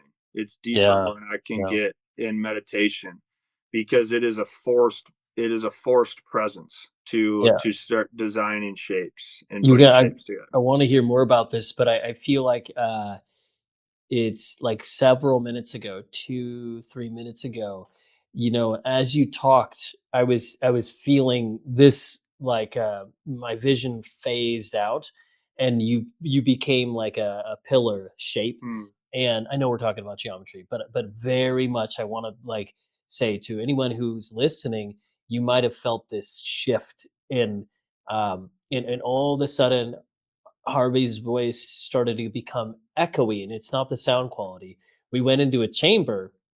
Your yeah, words were creating such a separate but significant um, environment to be in for a moment, and it's continuing. But that moment a few minutes ago is when you were talking about your life and how what's shaped your life, to pardon the pun. And so any more words that I say take away from it, but there's this very clear uh, you know it's stillness, like and it was like all of a sudden I saw when you were saying words, it's like they were like a movie would slow down, a scene slows down, and the words that you were saying became white light visible, mm, and it was like a mathematical equation that you are figuring out. And so I think it's also important to say, like when you said the word patterns, I know that about you, that you've been one to look at patterns, pattern recognition, algorithms. So when we're talking, I mean, it's just apparent to me, but when we're talking about San Francisco and you're talking about the site of the land there, and then you're talking about the desert, and you're like, these are algorithms. I think absolutely, we talk geometry, that's mathematics, yeah, it's like yeah, the mathematics of life is it's like no matter what someone knows or thinks about, like you can say everything can be brought to this point of like linearly in a way mathematics, although we know geometry isn't linear very, very specifically. It's it's very much this understanding of how you can go into the harmonic egg, right? That if you interviewed Gail Lynn on of the harmonic egg, inventor of the harmonic egg, and you go in and you know that that shape of that egg is not an egg; it's a Yeah. it's an octagon shaped dodecahedron. Maybe I should know that, but it's been shown that and Amy Albright, this amazing, brilliant person I've interviewed too, all the work they've done with neurodivergent and autistic people, we know that when someone with that brain shape goes in to a certain shaped room, it is so integrating and it Mm, fosters neurological processing. You put a person that deals with some of those issues, like we all can have elements of that, but so really struggles with that into a box shaped room or a square, and it is hard on their brains. It is 100. really hard on their brains, right? Yeah. So I feel like you're speaking to something that some have talked about, um, but I really think that no matter what, because of the life you've lived and the people you've helped, and you come into this with those many hours, right? Those 10,000 hours of like living that way. Um, yeah. So can we go in deeper on some of that? I just that was a long That pause and was beautiful. interlude, but I really want to go in deeper, and I wanted to like say there's this bubble of expansion that's happening as you talk that I really felt like it was important to mention. Yeah, well, so I think the expansion is a one of the key words there, because I'll go back into something that's lining up with me recently. Maybe this will, I don't know if this will, I drew this. I made this probably like a week ago or so. I And see a this was triangle, and then is that the word psychology in there? yeah, this is all freehand. I was just ripping through this one day and I was typing words to it. But it's like the point is, and I have a ton of note cards I'm not going to slip through because I don't want to lose Okay. the train of thought. But Yeah, yeah. essentially I came into understanding psychology, and this has a lot to do with my work with athletes, is that I was into psychology and am into psychology. I was always understanding how we think and perform under pressure. And my work has been largely under the umbrella of physiology first. So we get into psychology through physiology. I still hold that Mhm. truth Yeah. as a practice. Uh, One of the things that where I show this is this expansion between the two is heart coherence. So if Mm. we go up through the chain, right, you have your root, your sacral, your soul, and then your heart. And then above that, you have your throat, your third eye, and your crown. And if we were to look at the cross, where is Jesus, holding, being held to? What is being opened through the heart center, right? And so if you look at the in the chakra center from an Eastern thought, it's like we have three physical bodies below the heart, and we have three mental bodies above the heart. Mm. And my consideration was always, I thought the heart was involved in my work. Mhm. I don't think I understood the importance of coherence and heart space until I got into geometry and shape, expansion, using that word you said with expansion. Yeah. Because now all of a sudden it's like it's separating the physical from the mental. So I'm trying to go into, like I said, with those triangles. If those triangles are together, there's friction here, right? So the psychology and the physiology are two, there's no space. And I've always considered if I go into physiology first, that becomes tangible, but it also allows me to feel, right? Which is the breathing. So if I start to change anatomy first, just a little bit of movement, a little bit of expansion, it's cueing. You can give reps. Hey, breathe into my hands, expand your ribs. Let's do 10 of these breaths, right, Neil? It's like that's very normalized. It's very structured. It's very routine. Okay, now I'm going to get my hands out of your ribs. I want you to just take 10 deep inhales and push it out longer through the exhale. As you know, we're going to lower the heart rate. You're going to get into parasympathetic. So now we're into physiology, right? Mhm. This is all tangible and it's all moving through physiology first. So, in my understanding, it's like that physiology starts to create space away from psychology. I've used that space from Viktor Frankl's work, Man's Search for Meaning, about if I have space and capacity, I'm less reactive to the world. I'm more responsive. So I've used those to tangibilize mental skills training for professional athletes for a very long time. If I can do breath work, create resilience and flexibility in the nervous system through a heat and cold, for example, now all of a sudden I have a little bit more adaptability in my CNS, and that expansion, that space Mhm. allows things to go through me slower, which makes me less reactive. I can respond Mhm. in real time under pressure, right? Yeah. Yeah. So now I have access to psychology, and that has held me and gripped me for a long time in sports specifically. How do you throw a pitch in front of 40,000 people responsively rather than reactively? And in my opinion, that would largely be physiological first, because you can train it, you can make it bigger, more resilient, more flexible, more adaptable, so your capacity expands. But then you can also do it in real time, right? Like you could Yeah. be in a game and alter your physiology rather than try to sort through your thoughts. So like that has been a lot of my work for a very, very long time. Where geometry opened up the world for me, back to this picture, is I Mhm. started changing my viewpoint to what is that space. And I think where I had one of my, I guess I would be a different expansion, and it feels so infant again because it feels like I'm almost starting over, is that space is heart space. And if you, where I Mm. talk to in religious aspects, why is there always a medium? If we go back into the Tao, why is there a duality, but then there's a top end of their hierarchy of enlightenment that we're Mm. pursuing? Why is love so abstract? Why is God a being? Why is God is, but then there's material outside of that to tell us who God is or what God does, etc., but we can't get to it through words, right? Mhm.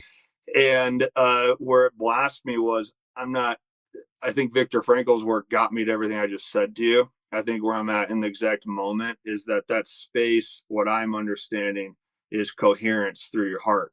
And that's where the separation of the physical bodies from the mental bodies, those three and three, what is that odd seven? If you go through the Bible's littered with the sacred seven, right? And you can find that in geometry too, in these sentiments. But it's like, what is that space? And that space, what is so mind blowing to me is, we can measure that. Heart space is the part of the body that we can measure energy outside of and Mhm. inside of, right? Mhm. And then it becomes, oh my gosh, like, do we? Here's the question I've asked myself regularly over the last couple of months: if I'm coherent, then I'm intuitive. And if I'm intuitive, then I'm present. And if I'm present, I'm curious. And the more I live in that curiosity state, that loving state, I'm being me in reality. Mhm. And that's where patterns and shapes, I think, tell a story of what coherence is. And that's one of the things. It's like, if I use those triangles, one pointing up, one pointing down, and I'm trying to Mhm. push them away, then Yeah. what is the space of that? What is that? And that can get very spiritual and abstract, and we can lose words and verbiage, which is beautiful, if where I think geometry comes into play. Mhm. But Yeah. if we're using words and we are trying to talk materially to help each other advance, that would be heart coherence, in my understanding. That would be living through your heart center. And now all of a sudden, going back to it, it's like, yeah, I saw the cross symbolism a little bit different Mhm. a couple months ago, Yeah. and I started seeing things a little bit differently, because now it's like, if I separate those two and that expansion comes out of me, there's a lot of flow in there. There's a lot of presence in there. And I even find that more true in my meditations now, because I've found a lot quicker access it points into when I find the mind moving, which is obviously normal, and it's a very common thing that happens to all of us who meditate.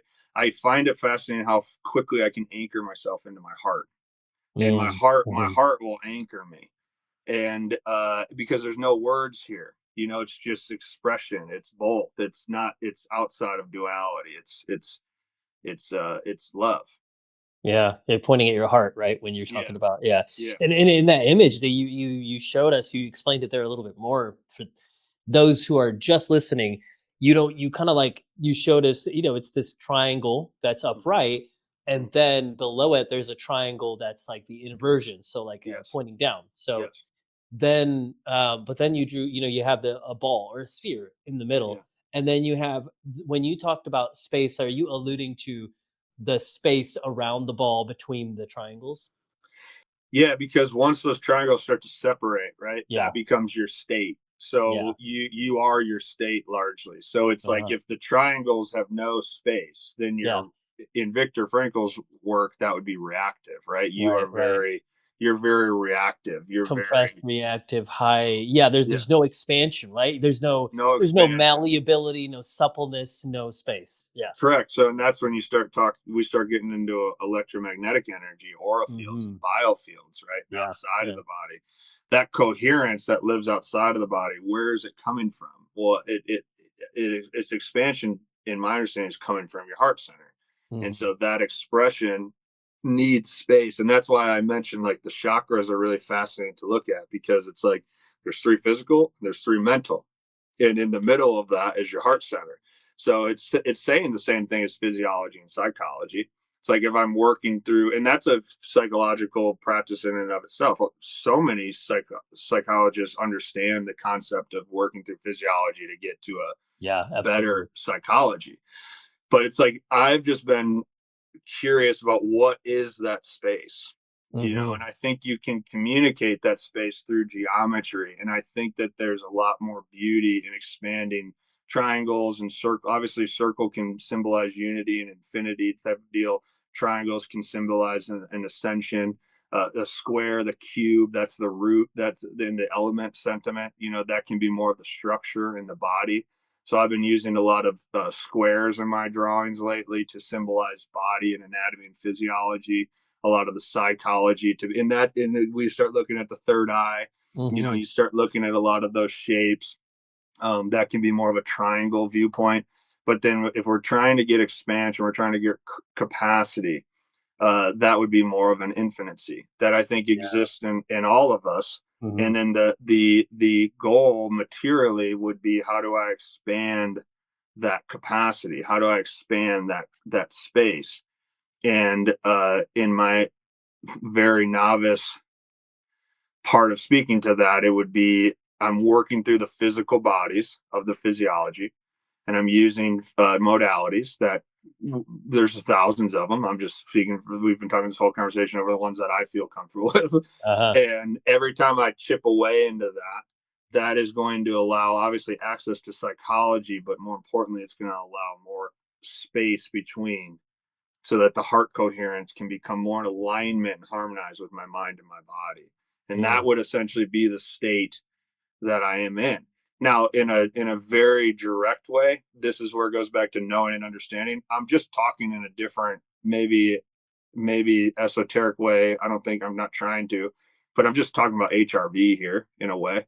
Like that we could just simplify that and just talk straight heart rate variability, and that would be like a modernized, Yeah, it would measure. be helpful, but there's a lot of people that can talk about HRV. There's not many people that can go where you're going, and I think that's because you're a cartographer of space, right? Space officer. I don't know. Anyways, Yeah, um, I think it's really important to know that, like, I mean, I'm novice in a lot of things, and but I think when we get into philosophy, um, I remember specifically when I said I'm going to stop being a philosopher because somebody told me you philosophize too much. And I understood that. That was a time when I was, I think 19, when it was not a helpful thing when you're okay, always, but now later in life, I remember when I told somebody else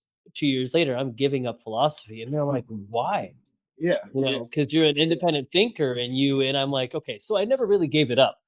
right, But I shed that word to gain stability, and then it was a helpful mechanism for the time being. But I think it's important for you to recognize, you, Harvey, this, you're a philosopher. So mhm, therefore, when you speak about something, you make manifest and physical and concrete and tangible, something that, a good amount of people won't, because one, they might not have that breadth of knowledge.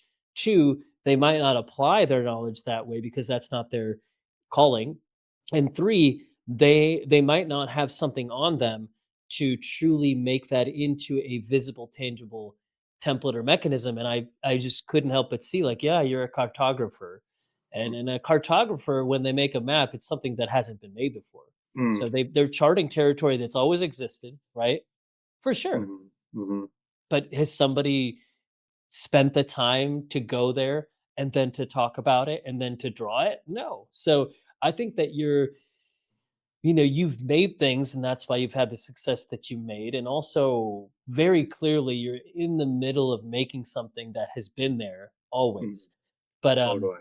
but yeah, so I think you speak from that place. So I really know that. So those who are listening are like, oh, I've never thought about that Yeah, yeah. 70 times during our conversation. And it's that place that you speak from. That's like you're making worlds. Your words create worlds. Rather, your worlds create rubrics and understanding for perceiving the world that's around us, but also, like you said, inside of us. So I don't want to take away from your analogy to HRV, or because it's so good when we bring concrete terms to like land Totally. something. Because you're like, hey, we're talking about HRV, we're talking about heart rate variability, we're talking about resilience, we're talking about our capacity. Um, I was just with someone yesterday who had so much stress, and then that it physically was creating, like, the body's like an accordion that when Yeah. we walk has this malleability, right? And I look at every tissue of the body, all places, to look for those places where I can create capacity. There's a moment when you were talking where um, you sounded like Doc Holliday from Back to the Future, the flux capacitor, when Yeah, you yeah, were yeah. talking, and I'm like, yeah, you're talking about a flux capacitor. You're making a map of the flux capacitor of heart space. So let's let's know that. But you you like we create this accordion like existence, and I was like, yep, yesterday was about some stresses that were physical, along with some other stresses.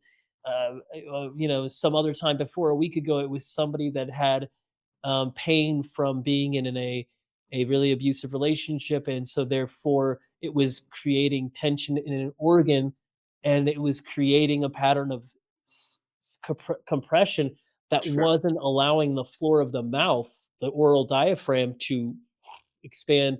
And as soon as we unlock that, the person could Ooh, become yes. expanded axially. And Yes. so I think there is so much to say about that. Nobody on this planet is experiencing less stress than they want. Like Totally. we're Well all at a said. place where we need more HRV, we need more resilience, we need more capacity. Yeah. So somebody who's making a map of something that has geometric proportions, I'm like, I feel like this is what's coming, is we need more of that, because we've looked at stress and compression similarly for a while now. And I think some people are esoterically and metaphysically, we're getting there. We've got geniuses that have been talking about things for a long time. And so I think I'm excited to see what you're going to say here, because it's like, or in this kind of phase of your life, because Yeah. we need more tools for how people can decompress, de-stress, expand, have capacity, that come from many dimensions. So I'm really excited for what you're talking about. Yeah, I appreciate that. It's, again, I said this in the beginning of the humility side. It's even humbling to hear that back, because I wish, because my ego wants to grab this actual thing of geometrical drawings that I have underneath all these books to hold my phone up right now, to be like, let me show you these, Neil, but I know it's not Yeah. necessarily about that. I think what's fascinating of what you're saying is how you use this in philosophy. I think one of the things in the last half year of my life that I also find valuable, that we have disconnected from, and I've come from the psychological world so often, is philosophy. And I think that we've disconnected ourselves from philosophy, and that's actually documented historically since the end of the Mhm. 19th century, when we turned psychology into a science, right? And now Yeah. all of a sudden, again, this is a that doesn't needs to be the topic of conversation. Psychology is so rooted in commerce, and that's just part of where it is currently, that we don't allow philosophy because philosophy is abstract, and there's an abstract to that, and contemplation doesn't draw as much material commerce. It's kind of hard to scale that, so it becomes a little intimidating, I think, which is okay. And I think what you said, I do think we're wildly coming back to that. I said this to a couple friends the other day about, I don't know much about technology. I don't understand as much about the algorithms or those sort of things. I think there's a lot of beauty with AI. We saw this in baseball years before, like a Chat GPT came out. Baseball got run by numbers a few years ago, Mhm. and I had a front row seat to watch what that did and Mhm. does to the industry. Mhm. And I feel very grateful as a selfish individual to my life of how I got to experience that, and then now watch at large scale Mhm. what's happening with data. And in engineering, one of my buddies is an engineer, and he always talks about how it goes data in the hierarchy. It goes data, information, knowledge, and wisdom, right? And so I think what's interesting about where we are in a weird trap right now is everything is going into data, everything turns into information, and then we have this knowledge that we just cross pattern all day, every day, and we just Mhm. share that. But the Mhm. the fascinating thing that's going to happen, I think, as a philosophical Mhm. projection, is that the only way to align that is to have a space to the top of that hierarchy being a wisdom, and that Yeah. wisdom is going to exist in abstract contemplation. Mhm. That's what it is.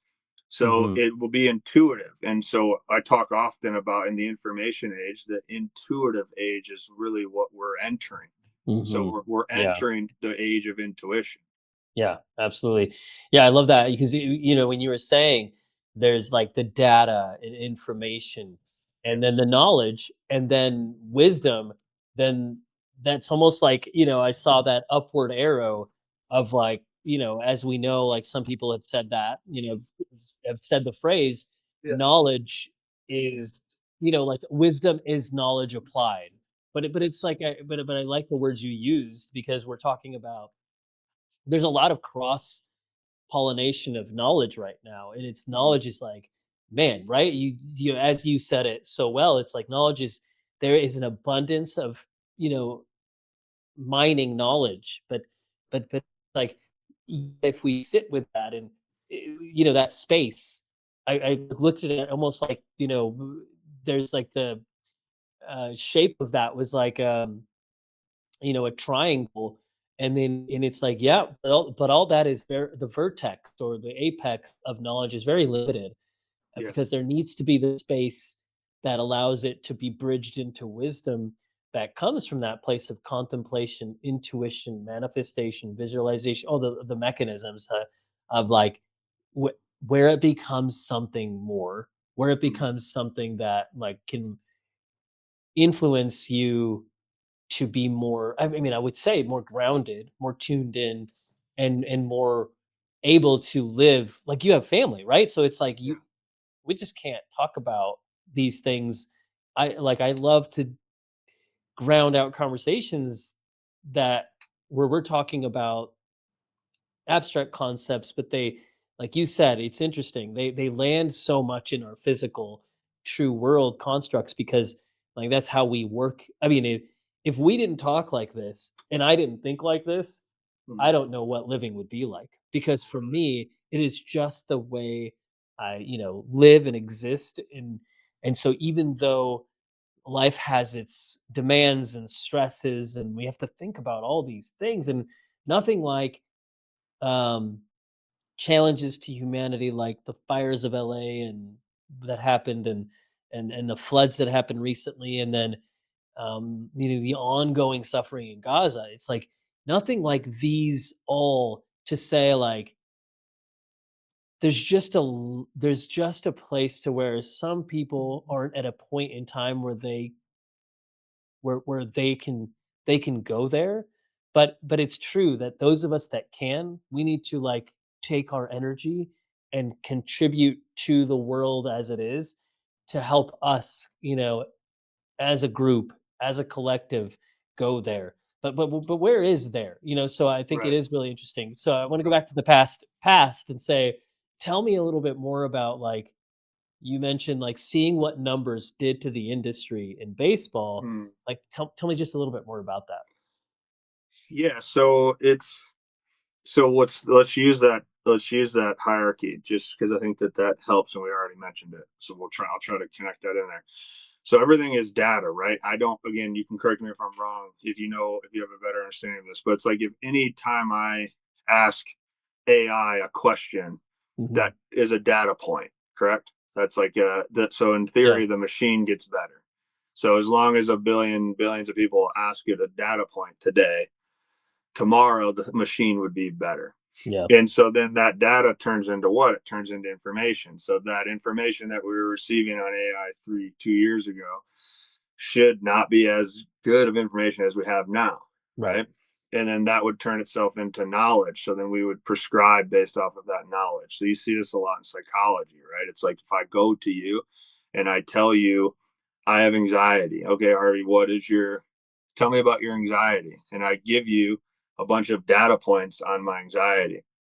That data point of anxiety goes into information. That goes into the information that we've understood as the science of psychology. And then we will prescribe to you based off of the knowledge that we have. Does that make sense? Yeah. In that sense. So baseball did the exact same thing in its own variation. It's like everything is tracked in every bullpen. Bullpen is just for people if you're not a baseball fan at all. It's basically like anytime you're in practice, anytime a pitcher throws a ball in a Hmm. practice or a hitter hits a ball in a practice, everything is being tracked, whether it's the spin of the ball, the velocity of the ball, the height of it, the distance as a hitter, anything that you can imagine like that is being tracked because that's all data. So now, obviously, in game, there's in game data points as well. And so every practice or game, the machine AI in this sense, it should be getting smarter, which it does, right? So then that becomes informative of all that data point, and all that information is essentially if you go to any major league club the day before a game or day of a game, like it's all that stuff is compressed and given to you as a staff member, right? And so then or a player, but Hmm. you essentially take that knowledge and prescribe all that for the athlete on to win that game. So a baseball game specifically right now is like it's basically like an algorithm versus an algorithm. And it's like Hmm. your players,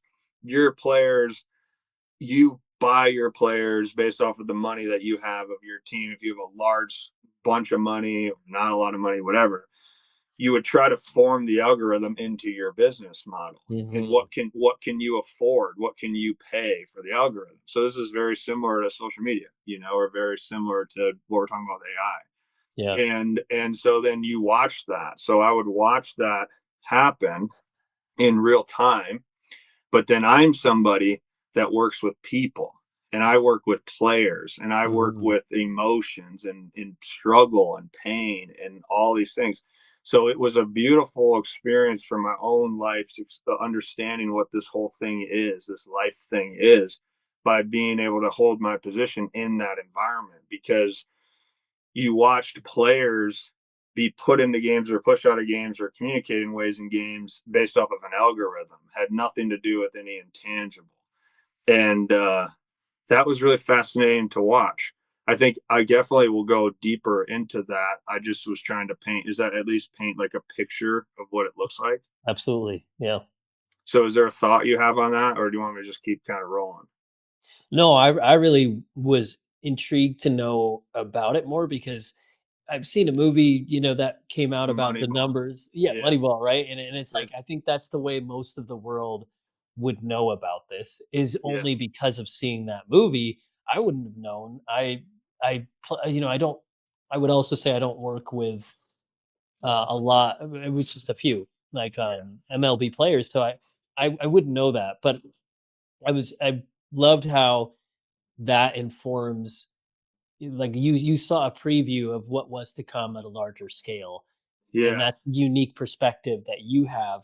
So that was my, like, yeah, tell me more about that because but then it's like you spoke of the future of the intuitive age as well, and how we're going to this place in time to where so it's like using the right now present as our fulcrum.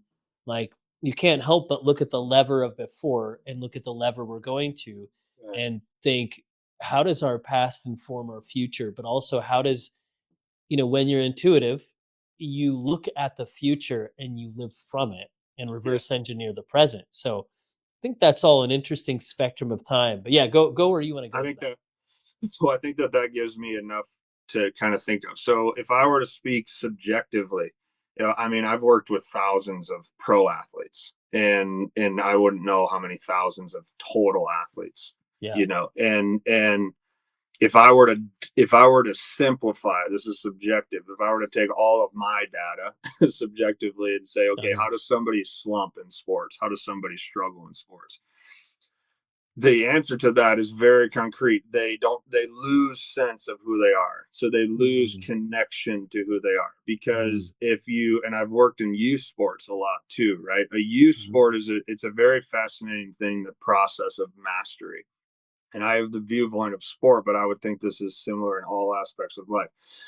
Life it can't handle subjective abstract. Like, you can't, like this, like if you want to have a philosophical talk, you're going, I think you're largely going to have failure at large scale. Philosophy works intimately in small scale discussion. Mhm. The more that an interpretation is involved in the topic, it will lose its zest. It'll lose its truth. So it'll get lost in interpretation. So large Yeah. scale deep thinking I don't think it's reasonable to think that that's an accurate pursuit. I don't think that you'll get there, which is why there's large scale problems. But then if you travel the world, as we know, not really like that. If you go and you spend time around the world, people are very loving. People are very, Mhm.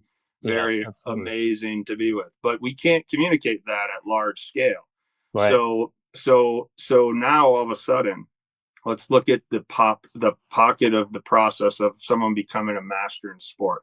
I work with a guy, and I'll keep his name private, but he's arguably one of the top 5 players in Major League Baseball. One of the things that makes him so good is there's nobody on the planet that can do what he does. They don't have the same body height, the body composition. They don't have the arm angle of him. They don't have the experiences of him. They don't have the family. They don't have anything that's like him. He's so Mhm. uniquely himself, and he's a master, right? Now, I've worked with someone in football who is going to go down in the history as one of the best, right? And I would say the same exact thing in a different sport, right? And Mhm. there's no one like him.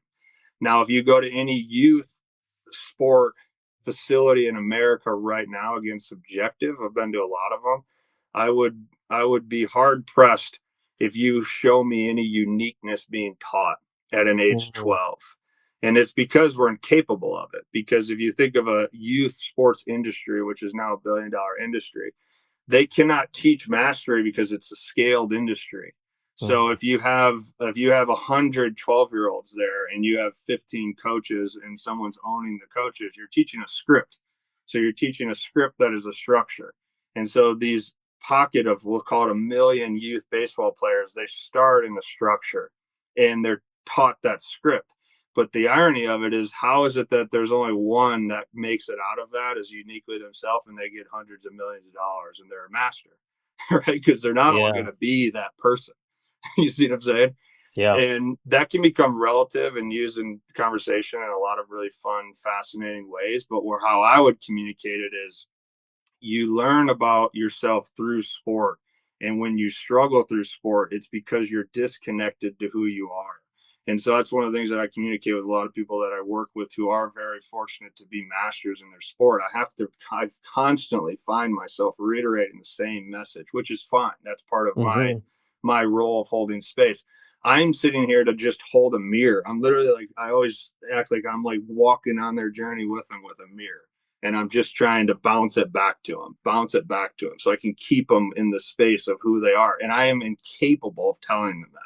So as a teacher, I'm incapable of teaching, which can be overwhelmingly nerve wracking, which it can and has been many times. But that's not the point of being a teacher. A teacher holds space for someone to explore who they are. Mm. And Mhm. again, you can, unfortunately, I don't believe you can do that at large scale. So you can't take that and work with 100 athletes in the same day. You can't. You can work with, I work principle wise. I sometimes work with 2 people in a day. I don't feel like I can work with more than one person in a day Hmm. because I don't feel like I have the capacity to hold space like that for somebody who's pursuing who they are. And that's just my own opinion to it. Sure. Yeah. So if you look at that, and you start at a young spot, you know, it's an interesting thing to think about through philosophy. What is the point of your sport? What are you pursuing it for? Because you're going to start an objective structure with a script that is telling you who you are. And that happens all the way up till you get to pro sports. And the very few percentile of people who break through that and they figure out a part of who they actually are, they make it. And then all of a sudden it's about, well, where is there is no there because there's no completion to this. So then when you're working with a master in a high sport, what I've seen, again, subjectively, when they do slump, and they all do, myself included, we all do, when we do that, it's because we're disconnected to who we are. So you really are just trying to get people to contemplate themselves. And we're doing that, back to that analogy I said earlier. Hmm. Yeah. We're using physiology to get you into a space so that you have a bigger capacity. And then once that capacity starts to expand and you're coherent, you can meet the moment with love other than fear, because that's how you connect with who you are. So you're trying to, again, like I said, just hold up a mirror to people. Now that doesn't have, I know that I'm in the athletic entertainment industry, but that has nothing to do with the pro athlete. You can be that as a dad. You can be that as a friend. Like, it's just the same. I'm speaking about it from my career professionally. But now if I were to talk back to the AI and the sport and the analytical side, what's fascinating about sport today is that as a teacher, you are gatekeeping information as if you know something because you have the analytics, you have the data and the information and the knowledge. And then you're telling players who they are. And if you can't find those players, you don't pay for them or you don't trade for them, right? And it's interesting because people would suggest that sports is better now than it ever has. And I just have a hard time necessarily agreeing with that because injuries are higher than they've ever been. Players don't play as long as they used to. We're in and out of sport. It's very flash in the pan. It's very, what can I get? And then you're done. And so then it becomes a philosophical discussion of what is mastery? Like, what is considered a sustainable, masterful person? And if you look around the industry is incapable of achieving any sustainable mastery unless it applies wisdom. But because it's so cemented to analytics and data and information and knowledge, and the speed of that, you're essentially, like I said, you're cemented and shackled to being told who you are. So you're living. We think we're hitting a ceiling at higher than we ever been. I don't agree with that. Mm. I think that we're decreasing that. So again, like I said, I'm not going to say I know anything about sauna, but if you can rattle off to me the benefits of sauna, but you don't know the depths of a sauna. You know a lot, you don't understand a lot. I sauna here on Fridays and Saturdays for 4 or 5 hours with people from around the community. I have no idea what the protocol is. I don't have a temperature gauge. I have no idea what the temp is. I feel it, and I Yeah. touch it, and I don't know if that's healthy or not. I feel healthy, makes me happy, makes me pursue a better me. It brings a community together. We have a great love. We think I write after them, before them. I love my wife Mm-hmm. and my family from it, and so. But I don't know. I can't give you the data and the information and prescribe you a protocol based off of that space. It's a space for expansion for me, and it helps me be who I am. So I believe in it, and so I think that there's a lot of intertwining connections I'm trying to connect there. But I think that's what I've learned from sport, and now you see that at mass scale. You see somebody who has anxiety today and uses an algorithm to prescribe information and knowledge to them based off of what they're feeding the machine. And you just get a lot of you just don't really, it's unearned wisdom that way, in my opinion. And I think that I've seen that same thing happen in sport. People Hmm. people pitch and compete to the number, the algorithm, and they don't even see that the very few who actually make it or get to a better version of it, they actually play beyond the algorithm. And so I tell people that a lot when they're at my house training with me. I say to them, look, we use the system and the ego to transcend the system and the Hmm. ego. Can you Right. be you in the system? And that is better, in my opinion. That's a worthier pursuit. You're going to be in the system regardless. I'm not, this conversation isn't going to slow down the progress of AI. Right. Yeah. It's more of like, I live in this, how do I be me inside of it? And Yeah. that tiptoeing outside of the system will be abstract, Yeah. and Absolutely. that unknown can be and will be scary and all the above. But I think that if you can balance the paradox of that, you connect with a comfortability of being who you are. I think it's such a good analogy, or it's almost like a parable, whatever it is. Yeah, you have all of this potential, and so I think some people have, it's a very familiar topic where if we live inside a box and we don't think about what it's like to be outside of the box, can we be outside of the box? But if you can get out of the box thinking, you realize that any container of information is always, it could be inspiration, but you'll not remain there. Or the Enneagram is just a good one. I like human design and Myers-Briggs, a lot of other personality archetypal systems. There's way more, but I like how in the Enneagram, it's eight personality archetypes, and then you Mm, have other elaborations. It's actually very geometrical, the design of it, the visual of the Enneagram, the eight-sided, octagon, yeah, and then as well you have subtypes and all that. In that, even the goal isn't to become the number that defines you or whatever that characterizes you. It's actually like we have the capacity to travel to all the numbers, to exercise, strengthen what is weak, to recognize where we have our pitfalls, and so that we can then become whole, integrated, and expansive to go beyond that system, which I love. That's what I was seeing when you were talking about when you train these amazing individuals, like the craft that they have. It's like you using the algorithm, it could be helpful.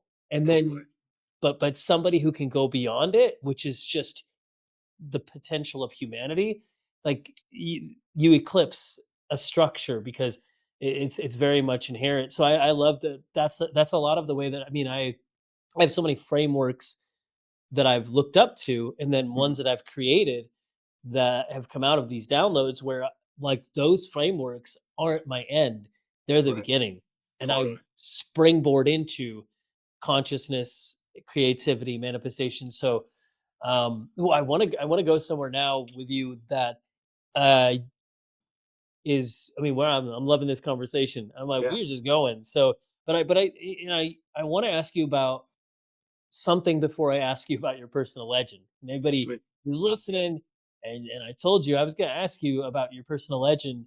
Um, and for those listening for the first time, if you read The Alchemist like Harvey has, and it's gold. But Cool. in it, there's this old king, mystic king. His name is Melchizedek. That doesn't matter. But he says to the boy Santiago, the protagonist, who's a shepherd who's in pursuit of his dream, and it takes him around the world. It's amazing. I love. He goes to Tangier in Morocco, and I've been there, and I'm like, oh Yeah. my gosh, I'm in that shop where he polishes these That's so glasses, and cool. he learns about business and sales. But Yes. it's like the king says to Santiago, he said, the universe conspires in your favor Mm, when you are in pursuit of your personal legend. And I'm like, yeah, that one phrase, there's millions of other quotes in that book. totally. Be aware of where you are brought to tears because that's where your treasure is. When he Mm, says that in the desert, and the alchemist says, yeah, it's just gold. But um, the personal legend is like, what is your personal legend? What's your pursuit of destiny, calling? What do you put on this planet to do? Or Paulo himself says, what's your dream? But yeah. but I want to ask you, before I ask you yours, you Alan Watts and so many people it takes somebody who's a deep curious philosophy seeking person to study others and to like you've done that. So I would love to know what's someone who you've seen live their personal legend so well that it's inspired you so much, and could you just take a minute to talk about Mm. that person and what you feel their personal legend is? Hmm. Is it someone I know or an observation of someone I It don't could know? it doesn't it could be just anybody who's been an inspiration for you. Yeah. Yeah, that's a great question. Uh, I know you mentioned Alan Watts. I just watched a documentary on Bob Marley, which was Mm, fascinating. And I think if I can connect those two, that's just so quickly on my brain of what popped mhm, into me.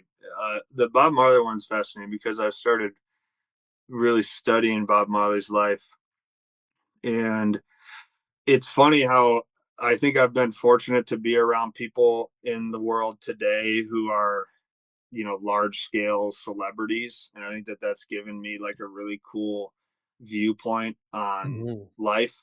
Yeah. And so that's why I mentioned about, is it someone I know? Because it is the classic, like you meet your heroes, they're not really your Yeah. heroes anymore. Yeah. And I've definitely had that numerous times. And then I've been around environments and I've just seen some of that high scale entertainment stuff, like I said. And I've been very grateful to see the illusion of that fade. Yeah. So I say that with like a Bob Marley instance because I feel like I watch things and research things differently now with a different worldview than I used to, right? Like I can watch Bob Marley and I can admire his ability to hold space and a voice at such large scale and two political divides and to bring things together like that. And just like to me, he was 36 years old when he passed. So it's like I'm 36. So to Mhm. consider myself speaking at that level, I have such admiration for, right? And I've worked with Yeah. a couple of musicians and I've been able to be in the green room before the show starts and I've been able to sit next to the stage and watch them hold that environment. And like that is so, I admire that so much because of watching people expose themselves, right? And see that. And then there's holes in the game too that I see, right? So that's why I say, like with the Bob Marley, like I see things of Bob Marley, and there's things that don't add up to much as much to Mm. me as I think 10, 15 years ago. If I would have just heard One Love, like, I would have thought differently about it. Yeah. And so I think holding space for that allows the ability to learn from people, knowing that they're humans Yeah. and seeing the beauty in just people being humans and the lot that we have in life because I don't know what my life will look like of my treasure. I think that when I was younger I wanted the world to hear me speak, and this is why I'm mentioning like a Bob Marley. Yeah. uh I don't know if I ask myself this regularly: can I speak with no one listening, and will I be okay with myself at night? Can Mhm. I desire no recognition? Can I communicate and think like Descartes said, I think therefore I am, right? Can that be consciousness confronting itself, right? It's like can I do that? That was Descartes, wasn't it, that said that? I think that Yes. was him. Yeah, Yes. so it's like I think therefore I am, and the I am is the presence in the Bible, right, of a very profound being of spirit and consciousness. It's like, can I just think to think? Mhm. Can I can I write to write? Can I draw to draw? Can I not have to be Bob Marley? Can I watch the world divide itself at large scale and just not have to draw this conclusion that I need to be the person that speaks in front of that or change anything? And I think that that's been its own beautiful, peaceful experience for myself. Now, where I look at guys like Alan Watts is so appealing to me because the ability to connect stories and history and his range of knowledge and share that with humor is hard. It's been hard for me to find other people who have spoke at that Mm. level. Mhm. And so I ask myself often about him: would I be able to speak from that degree of presence?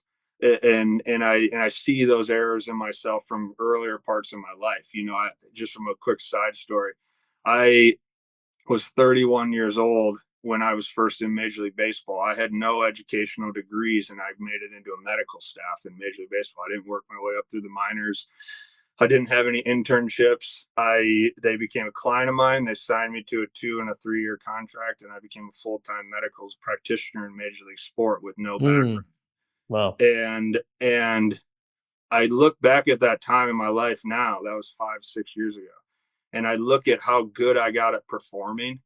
And I was just really good, Neil, at performing. I could get in Mm. front of a conference room and I could talk in depth about research, and I could blow your mind with Mhm. how smart I seem to be. And what bothers me, not in a negative way, what impacts me in a contemplative way now is I see how performative I was rather than present that I was. I wasn't, and I see that in Alan Watts. I hear that in Alan Watts. I hear a lot more presence than performance. And I Mm. think I found myself guilty of that. You know, I'm a Mhm. millennial that grew up in 18 years old, that we got the Facebook in college, and I've had social media and the ability to shoot out facts and information for 20 years. I've grown in that performative landscape. And, that stuff has been beautiful for me to think about. So those two come to my mind off your initial question Mhm. of what I see in them, and then I can see parts of that in myself, but Mm. I more so admire their ability to just again hold space in presence. Like there's things that Bob Mm. Marley talks about that I don't necessarily like jump off my couch and go like I believe in all of that, or like Yeah. he's incredibly right. Like, but that's not the point. I think that it's fascinating that a guy just kind of put himself in that and was Mhm. able to hold space at a really turmoil time. And it's very relevant to today. And then I think of Alan Watts, and I just see a guy who could off the cuff tell stories and make people laugh, but also make people cry, and then tell range of religious aspects and talk about some really intimidating stuff in such like a beautiful way. And I ask myself, would I have the courage to do that in the 21st century? Or now it's like you're afraid to say anything because does it offend the ability to Mhm. have 8 billion people see it? And I don't feel that when I listen to Alan Watts. So Mm. I grab a hold of that. And then if I Yeah. compile both of those, I guess now I'll answer the original question. What is my treasure? What path am I headed down? I think it's grabbing a hold of all of those lessons, and it comes back to where I'm at currently. It's something where, well, yeah, it's something where, well, how much time do we have? Can I share a 2-minute story? Yeah. it Yeah, yeah, feels absolutely. it feels accurate to share this. Yeah, please do. So, okay, so I was released in 2015. I had the yips. I got released with anxiety, and I think I've told you Yeah. that. And in 2015, I realized physiology was really important. In 2017, my dad got really sick, and he had been on pharmaceuticals for for I think a few years. I didn't really know the depths. He was on medication, right? And he gets really sick, and I go down to see him. This is 2017, and he was having blood issues and kidney issues, right? Mhm. And I was a I was 2 years after baseball, so I go home that night when he stayed the night in the hospital, and I stayed up all night and researched how do I heal my dad. Right? And I'm a holistic Yeah. guy.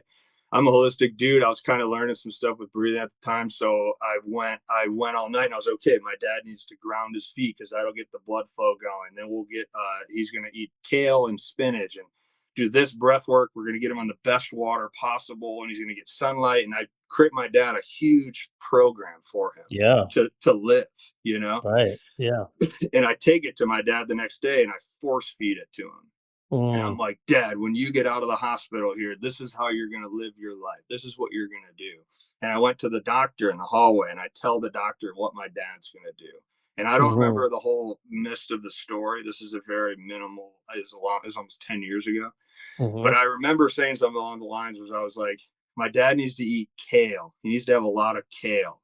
And it was something to do with kale or spinach. And the doctor said he can't eat that because that'll mess up the medication that he's on. And this medication he needs to take, and he needs to be on that medication. And this medication is going to keep him alive, not kale. And I was so naive and young to the moment. And I was so emotional because I thought my dad was going to die. I Yeah. just flew to Florida to see him. And so I started getting reactive. And I remember yelling in the moment. I was like, how can a guy not eat spinach, but he can take this pill? Like, how did we get to this? Like, how is that the options, right? Now in the 2026, this has become a political reformation. This has become something where people are communicating this. And 2017, 2016, that, I was just yelling Yeah. in the hospital. Yeah. So anyways, so Neil, this is where the story comes to me of the treasure. And I think this is the beautiful finish to my thought is when that happened, I thought to myself, okay, how can I change the world? Right. And The Yeah. Alchemist did change my life in a moment. I remember reading that and it really changed my worldview. I remember going, how can I change the world? That was the question. How am I going to change the world? And I thought to myself, I don't have enough money to go back to school. I'm not going to go be a doctor. I need to change the medical system in America. Mm. And so what I'm going to do is I'm going to use the avenue that I'm in, which is sport, being baseball. I was working part-time with a major league team at the time. I just got released from professional baseball. So I knew people in professional sports, right? And I was like, okay, if I can get to Major League Baseball and I can change the medical system that I just came out of with anxiety, and they wanted to prescribe certain things. And I said, if I can get to that environment and I can make it holistic, then I know that the America specifically is ingrained with the culture of it as sport. That's what we're obsessed with, right?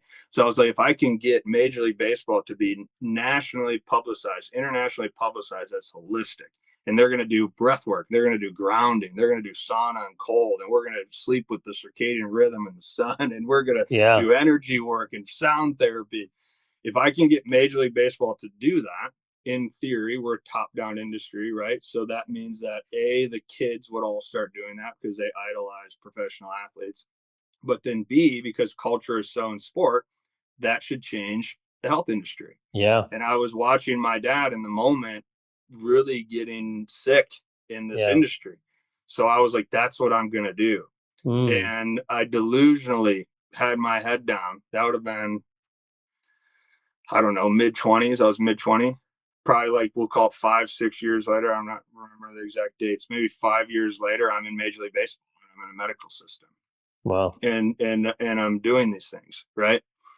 And then a couple of years later, I get let go from that job and I'm back to being independent. And some things I could say changed, some things happened, but it didn't. The thing that happened that day in the hospital did not crystallize. I didn't change Mm. anything. I didn't change the world. I don't think Mm-hmm. you can. I changed a lot, and there's a lot of beauty in that. But that's where I'm Right. going. Where I'm going with the conclusion of the story that I think serves its point to your question Mm-hmm. is a couple weeks ago I was driving my dad. He has to go to the hospital for some other personal things, so I'm taking my dad in, and we're going in, and we're quiet and we're just kind of talking, and he says to me, he goes, Harv, you can't take it back. You can't take life back. And he's like, it's like a smoker who starts smoking in their 20s and then they get lung cancer when they're in their 60s. They can't go back in time. He's like, they Mm-hmm. can't redo 40 years of life. And my dad's an unbelievably great storyteller. He's Yeah. very wise and a very funny dude. So he's packaging all this and he's handing me this wisdom token, which he's done his whole life, which is a Uh-huh. beautiful relationship that we have. And he says this to me. So then he's basically telling me, like, live your life, like do your thing, and you can't take it back, and make sure you're making the right decisions, et cetera, et cetera. So it goes quiet for about 20, 30 seconds. And I could feel this momentum in my body. And I'm like, I need to ask my dad this question. And so Yeah. I go to my dad, I go, would you take it back? And part of the resentment that I had with my dad's career in the newspaper industry is as it was dying, he tried to save it. And so he Mm-hmm. worked overnight shifts in his 40s and 50s and into his 60s. And this dude would Wow. start work at midnight as a 58-year-old.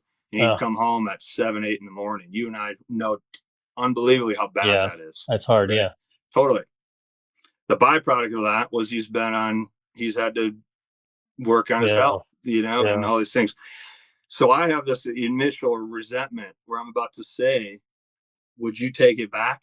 Would you do Mm-hmm. it different? Like why, and all these things. So I say this. So I said to him, I said, "Hey, Dad, like, would you do anything different?"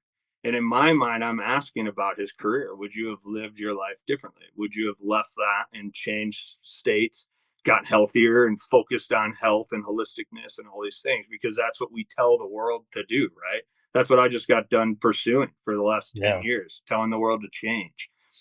And I say this to my dad, and Neil, is beautiful. About 5, 10 seconds goes by, and my dad goes, probably not. Mm-hmm. you know, and we laughed about it, and we parked, and we went into the medical center. And I told my wife that story that night. And I said, could you imagine if 10 years later, my dad would have said that to me? If I would have known him and I were going to have that story, I would have never pursued trying to change the world's health industry. You see what I'm saying? I would have Mm-hmm. never, it would have saved me a decade worth of frustration and pain of trying to tell people how to live their lives. But the reason why I share that with you now is I'm fresh. I'm about a month off of that story. And it's Mm-hmm. such a beautiful story because it hit me in a perfect time. And in the last year of a lot of me moving through reality and watching the world observe it, I think that that is one of the treasures that has happened now is realizing, you know, there's nothing, it is the old saying that there's nothing to change but yourself. And I think that Mm-hmm. one of the things that I'm trying to learn as I grow into maturing more into myself is I don't have to change anything. I don't have to tell anybody how to live because I don't know the answer to that. And so to pursue that with curiosity and love and contemplation, can I spend the second part of this life of mine, if we can call that as an awakening, can I spend that contemplating in peace? Can I make art to make art? Can I trust that resources will come to me because I trust that? Can I not follow the current model of trying to basically sell and materialize everything and change everything? Can I see a system for what a system is and be okay at peace with who I am and just start there? And I think that that's enough. And I think that that's so different than someone who tried to change the American medical system, who made it to Major League Baseball with no educational backgrounds, who almost played Major League Baseball and was a professional athlete, someone who's done a lot of things entrepreneurially and worked with a lot of like I've done a lot of cool things on a resume, and I see the demise of building a resume now that I've gotten older, and I see the value of can I just be me, and that's so hard and difficult, but it might be the most courageous thing I ever do. Wow. Well, yeah. It's amazing. You've lived like that 10 years. Your personal legend was. Mm-hmm. I'm only gonna distill this for me understanding it, and also because it's like you're a great storyteller. You can tell that you and your dad have that in common. From what you tell me about your dad, I don't know him, but yeah, you're a great storyteller. So I feel like there's a wisdom in what you're sharing, and it's also like you're sharing from a pause, like you said, like you're talking about the second half. So you're at a juncture Mm-hmm. that's pretty powerful. Mm-hmm. So if your personal legend was this thing, it's almost like now I feel like I hear you saying there, good question, Neil. But my dream now is to become me even Yeah. more and again and find out who I am again and in a new way. And Yes. and I would imagine that's never going to change. You are always going to find out who you are, Mm-hmm. because you're always seeking Mm-hmm. to integrate. And so, yeah, I don't know. Maybe like in 10 years, I'm gonna ask you this question again. Totally. Please No, do. like right, like, oh my gosh, that sounds crazy, right? Or maybe in like 10 months, but we'll just pick a 10. It's Yeah. 10 a.m. here. So in 10 months and in 10 years, I'm gonna be like, Harvey, maybe we'll be sitting in I was just gonna say earlier. I'm like, like I was just thinking Jerry Seinfeld had coffee, with comedians and coffee in cars. Maybe Yeah. your podcast needs to be like, you Oh, know, nice. sage sages and saunas or something like Totally. that. Where you Totally. get in the sauna, and then we really talk, right? Absolutely. I was just thinking about that. Somebody, Mark Divine on the Unbeatable Mind podcast, and then somebody else, they're like, I've done away with doing podcasts virtually. Now I only do them in person, some Mm, people have said. And I'm like, maybe Harvey will be telling me and others, we need to be in a sauna to do this podcast. And totally. that's how people sign up, right? That'd be You're like, fun, man. that'd be so cool. Um, so but like the second half of my question is, um, you know, um,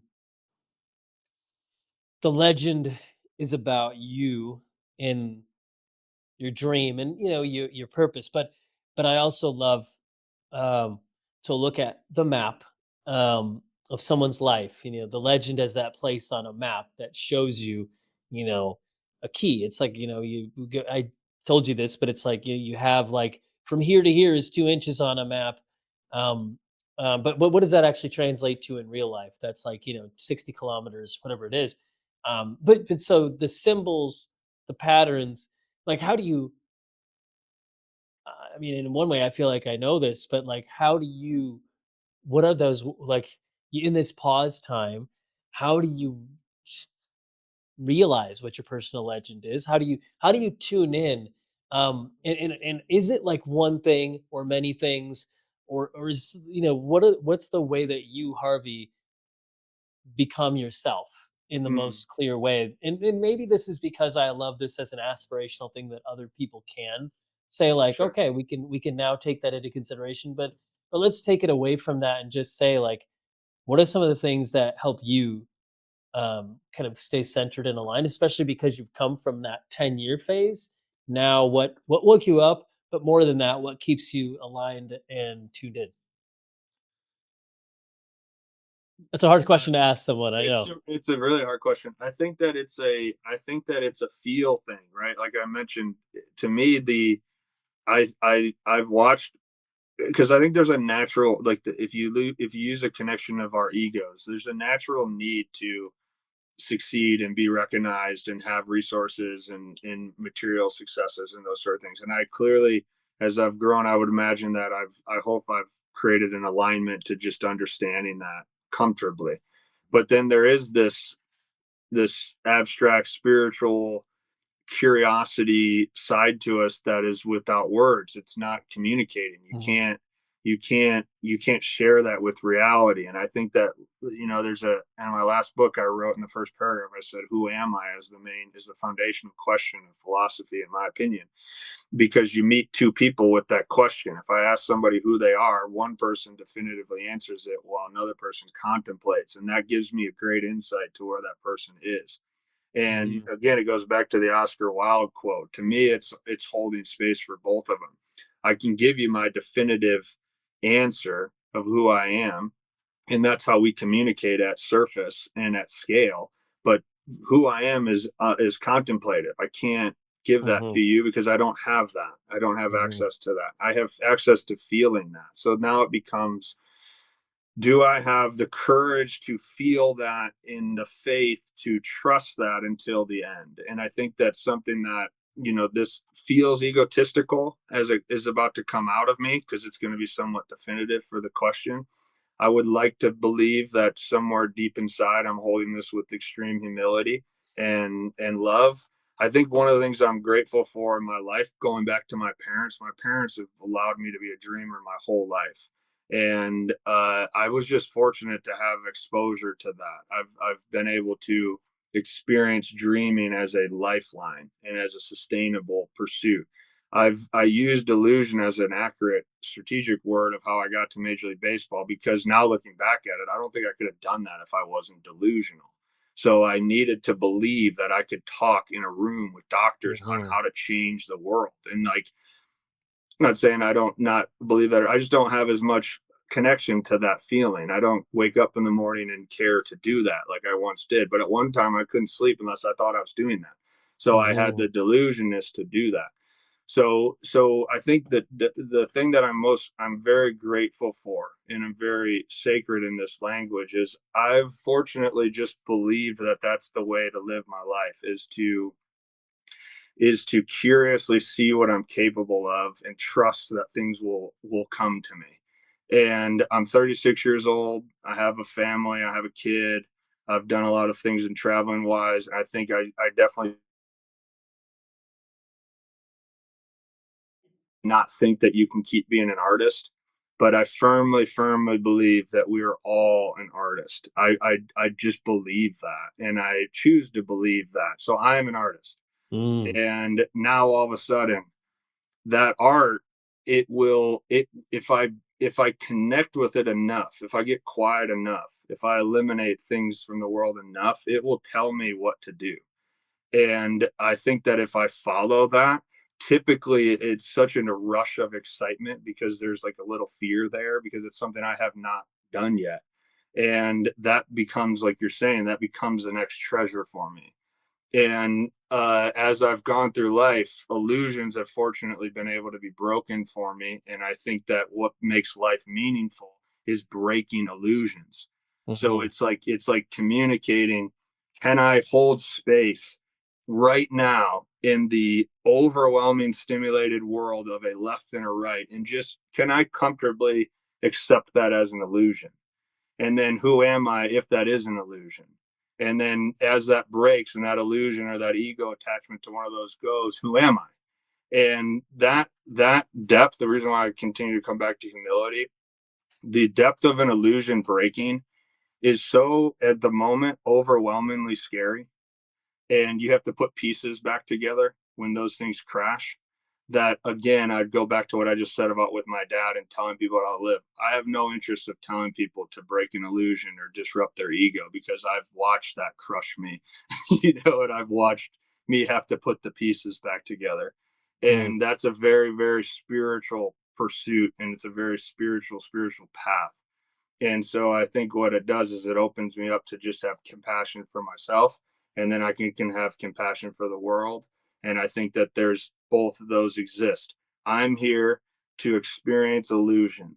And as I experience illusion, I will learn more about not knowing myself, the nothingness of myself, the contemplative of myself as I tackle illusion. And it's like, to what illusion am I willing to tackle? And one of them has been Major League Baseball. Relatively, that could be high for some people. Relatively, that could be low for some people. For me, that was the highest illusion I was at one point capable of breaking, and that Mm. illusion is now broke for me. And I'm very grateful for that Mm. experience, that I was able to see that without a degree in exercise science or a PhD in psychology, I can go hold that position. I can go do that, and I can be me in an environment with multi-millionaire, billion-dollar owners, large scale entertainment, national news. I can do that and just be me. That was good enough for me.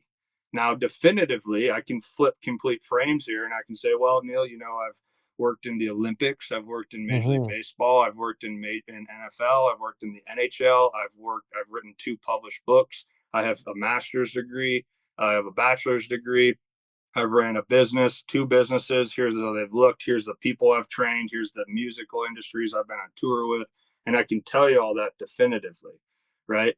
And it's like, can I hold space for both? Yeah. And I think that becomes the path for myself.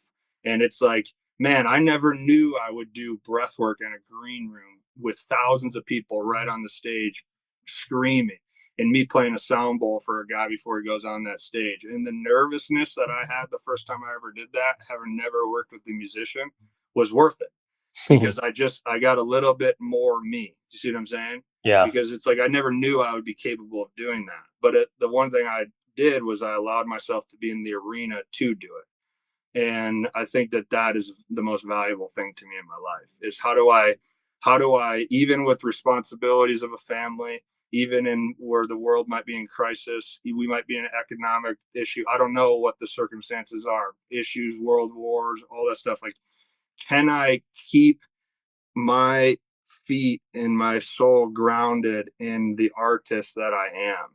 And can I be that? And then also go back into material world and also just like see that this is how the world is. And this is like, I'm not some special illusionary artist that doesn't have to play in it. I have to also play in it. You know what I mean? But I don't want to give my soul to that. Can I be Mm. me inside of it? And I think that hopefully I say that to you in 10 months, in 10 years. Hopefully I can say that deeper, or I can say that more so. And I think that I've held that as a truth to live for my entire life. I'm very grateful for that. I've stayed true to that path of being an artist. And I think that because of that, I haven't been influenced as much as I think I could have been by illusions or the world telling me what I'm supposed to do. Mm. Yeah. So, wow. Well, powerful. I started out by seeing you as Santiago, as you were sharing this, like this beautiful outlet, download. I started by seeing you as Santiago in Tangier in that tea shop, polishing glasses and making that business better for that shop owner, so the shop owner could go pursue his dream. Whether he did or not, I don't think he did, but then Santiago, I mean, so many times he like sold a sheep and went to do something else, right? And he Yeah, lost, and then he gained, and he lost, and he gained, and then he gained. Um, yeah, but it's like, as anybody, it's like, it's not, you can't read that book and say, "Ah, I got to the end and that is what the story is." It's like, "Oh, it is the story. It is the journey." And that's just a book, but it's, for me, totally. a very significant book. In your story, as you're sharing it, it's like, wow, there's a lot of wisdom in that. Um, the way you talk about breaking the illusion of Major League Baseball, but from your perspective, seeing how you're very much talking about an abstract thing, and then yet you're very much landing it in the physical. So I was just seeing like this really simple equation of words, nothing profound from me here, but it was almost like when you said capability, like you have that capability, and then we were talking about capacity. And it's like, yeah, ability and capacity, can lead to capability. And Mm, and you well can said. say, that there's so much of your story where what are you capable of, and I feel like that's almost like your question to yourself, like who am I? What Yeah, am I capable of? And then also the homage you pay to your dad, and but also you're beckoning to people out there. I'm gonna put words in your mouth, and then you can say no or sure. sure. Yeah. It's almost like you're beckoning people to say, "What are you capable of?" Mhm, Like and then you don't want an answer. It's for somebody to look inward. The mirror, you're like holding mirrors for people, um, because everybody has to be the craftsmanship, the crafter, the there's nobody that can take ownership for someone's life except for themselves. mhm, So we're all beckoned to say, "Who am I and what am I capable of? mhm. And how might I pursue that?" And I really love, like, I feel like I almost like beckoned to pan out again and look at illusions, because I know it's kind of like the thing we've said, or that if you want to know what something real is, you study a counterfeit. Or Mm, if you vice versa, if you want to know what a counterfeit is, you study something real, and then mhm, you can see the counterfeit. But in this puzzle of life, it's like who we are is never going to be anywhere else, and we mhm, have to go inward, and we have to study ourselves, because we don't exist. There's nobody like us. So if we're not constantly seeking out who we are and what are we capable of, like we are stopping that process of life and living. totally. So yeah, there's wisdom there. Any last morsels of wisdom, whether it's a response to what I just said or anything else? And um, I also want, on a very tangible way, for you to share, like, for anybody that wants to read those books, they'll know where to find you. The show notes will have all the links and all those things. But yeah, is there any beckoning you have to listeners, and any way that is this so are you on like a sabbatical now, and then is there a time where you're re-entering, or are there ways anybody can pursue interacting with you in any way? Anything you want to share on that end too? I'd love. Yeah, I think that I'm definitely back on the well, it's year of the horse, so Yeah, we gotta be ready to ride. I yeah. think that I'm definitely back in action. Mhm. I'm taking my time into that space. I didn't take time off to and you mentioned about selling the sheep. It was on paper, it was a very irrational, probably dumb decision, but it was just the right thing for me to do. So I think now I feel more comfortable in my voice. I Mhm. feel more comfortable in what I'm sharing or producing, and I feel really comfortable with the relationship I have to that sharing, Yeah. right? So yeah, I think that I'm on heart. My all my socials are Harvey J Martin. My website's Harvey J Martin. My book Without Words was published in 2024. Breathe, Focus, Excel was in 23. Um, you can just find those on my website. I started Substack articles, which I started writing a little bit in the fall, that you can find on that same sense. I think that what will happen this year that'll be interesting, and I don't know if this probably wouldn't serve any value on a public forum because like those events that I run are pretty much invite only. Yeah. I think that at some point in the next 6 to 12 months, it would be intriguing, and there is something in the works. So if anyone holds on to this last part for the year and they do feel interested enough, there is one thing in the works at the end of the fall next year that would be public. Um, and I think if you end up following or find any intrigue of following the stuff that I'll do socially, you'll come across that inevitably in the next couple of months. But I'll keep that in that side for now. But yeah, that's largely the form of how you can follow along. Yeah. Well, I'm excited to continue our conversations. Well, first of all, we don't have to wait 10 months, but whether it And be 10 months, 10 years, or the in between text messages and voice messages, I view you as a co-contemplator, a deep thinker, likewise.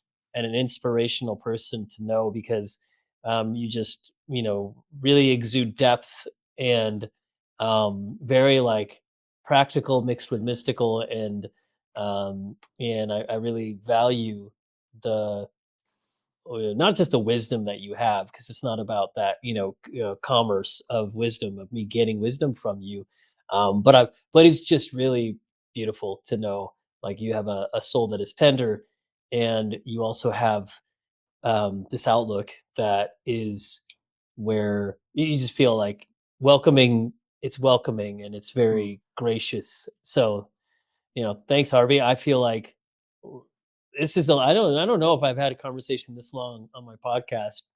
Not for any specific reason, but I really felt like this just carries. mm, And as we kind of just pick an end to this conversation, I just know that there's so much more I'd love to learn from you, share with the people who tune in to me. Of course, there's some people who might tune into the breath part, mm, and airway focus care has been my totally. jam. But there's people who tune in for the consciousness part, and like, whoa, you took us there. And then there's the story of how you might have achieved the most impressive thing that you thought there was in life, or Mm, you might not even know what that is, and you might be at the forefront of that. And so I think it's very kind of inspirational. So for those who listen to this, I know they're going to be, please comment, like, follow Harvey, follow Compromise to Alchemize, reach out to us, tell us what you think, and we stay tuned too because I feel like we're going to have some more times that we interact for the purpose of sharing our knowledge. Yeah, I hope Yeah, so, man. I can share the same verbiage with you, and I hope, like I said, I'm gonna try to get you down to the desert, but I'll be up there at some point too. So we yeah, will we will have plenty of hangs. And the when you reached out to me about this, I'm happy that we did it so quickly. I think that you come across my phone always excites me because yeah, I find that on you, and back to what we said, and this will be my. We don't have to go deep. We can end it here, but I find a lot of that admiration in you too. mhm, Like I see where I mentioned the Bob Marleys and the Alan Watts. I think that when I came across you, I saw somebody in your field who carries such a genuine curiosity, and that level of energy towards the craft and the art and the health part of our lives was just so intriguing to me. And I think that that's what made us just be able to connect so quickly. But I think for me, looking up at you as older than me, and the energy that you provide, it's a beautiful thing because we use health so knowledgeable and so scientific, and I think that you carry that absolutely. But it is an artistic practice, Mm, yeah. and you have shown me the possibilities of that from your level of prestige, right? And that's, so for someone like me, that's very motivating in its own sense. So I appreciate that love back, but I wanted to share that with you as Yeah, as thank you so as you much. as you know how I see you. Yeah, I appreciate that. No, from one artist to another, I look at, artistry as like one of my deeper passions and modes of living. So I appreciate your words and your sentiments. And yeah, well, I only gave you 10 months to prepare for this conference. Just kidding. I think it was yesterday, but it was in the flow, and we're like, yeah, let's do it. And I felt like when you stumble into something like that, it's like, well, this conversation has been in the works for quite a while. absolutely. But it just struck me when I'm like, wait, I don't know, you know, I need to have you on my podcast. And but more than that, I love the conversation. I Likewise. love the places we went, and for again, um, this outro is going to be playing with Luna Lux, Lyric House LA. This song in the background is all about galactic pop. But you know what? It's not about galactic pop. It's about innovation. And I'll tell at some point there's more on the music that's anchors this. It just I who knows? Maybe you'll be leading the world in singing bowl meditation in the future. But whatever you're going to do, I'm excited to stay tuned, and it's going to be fun and inspiring. So thanks for tuning in. Appreciate you. I'm excited to see what you guys think of this amazing conversation with this wonderful person, Harvey Martin.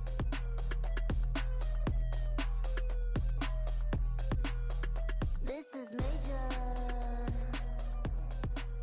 It's a game changer. Thank you for listening to the Compromise to Alchemize podcast. Really excited to thank Jessica from Lunalux for the music, this track called Major. I want to thank Toshi, who originally did the design work for my cover art. And then I also want to thank Alyssa from my team for podcast publishing, my whole team, including Kat, for heading up my world. And then also definitely want you all to follow me on YouTube, follow the podcast on Spotify or Apple or wherever you get your podcast. Comment, give us a rating, and also follow me on Instagram at Dr. Neil Bolchandani so you can stay tuned to my latest.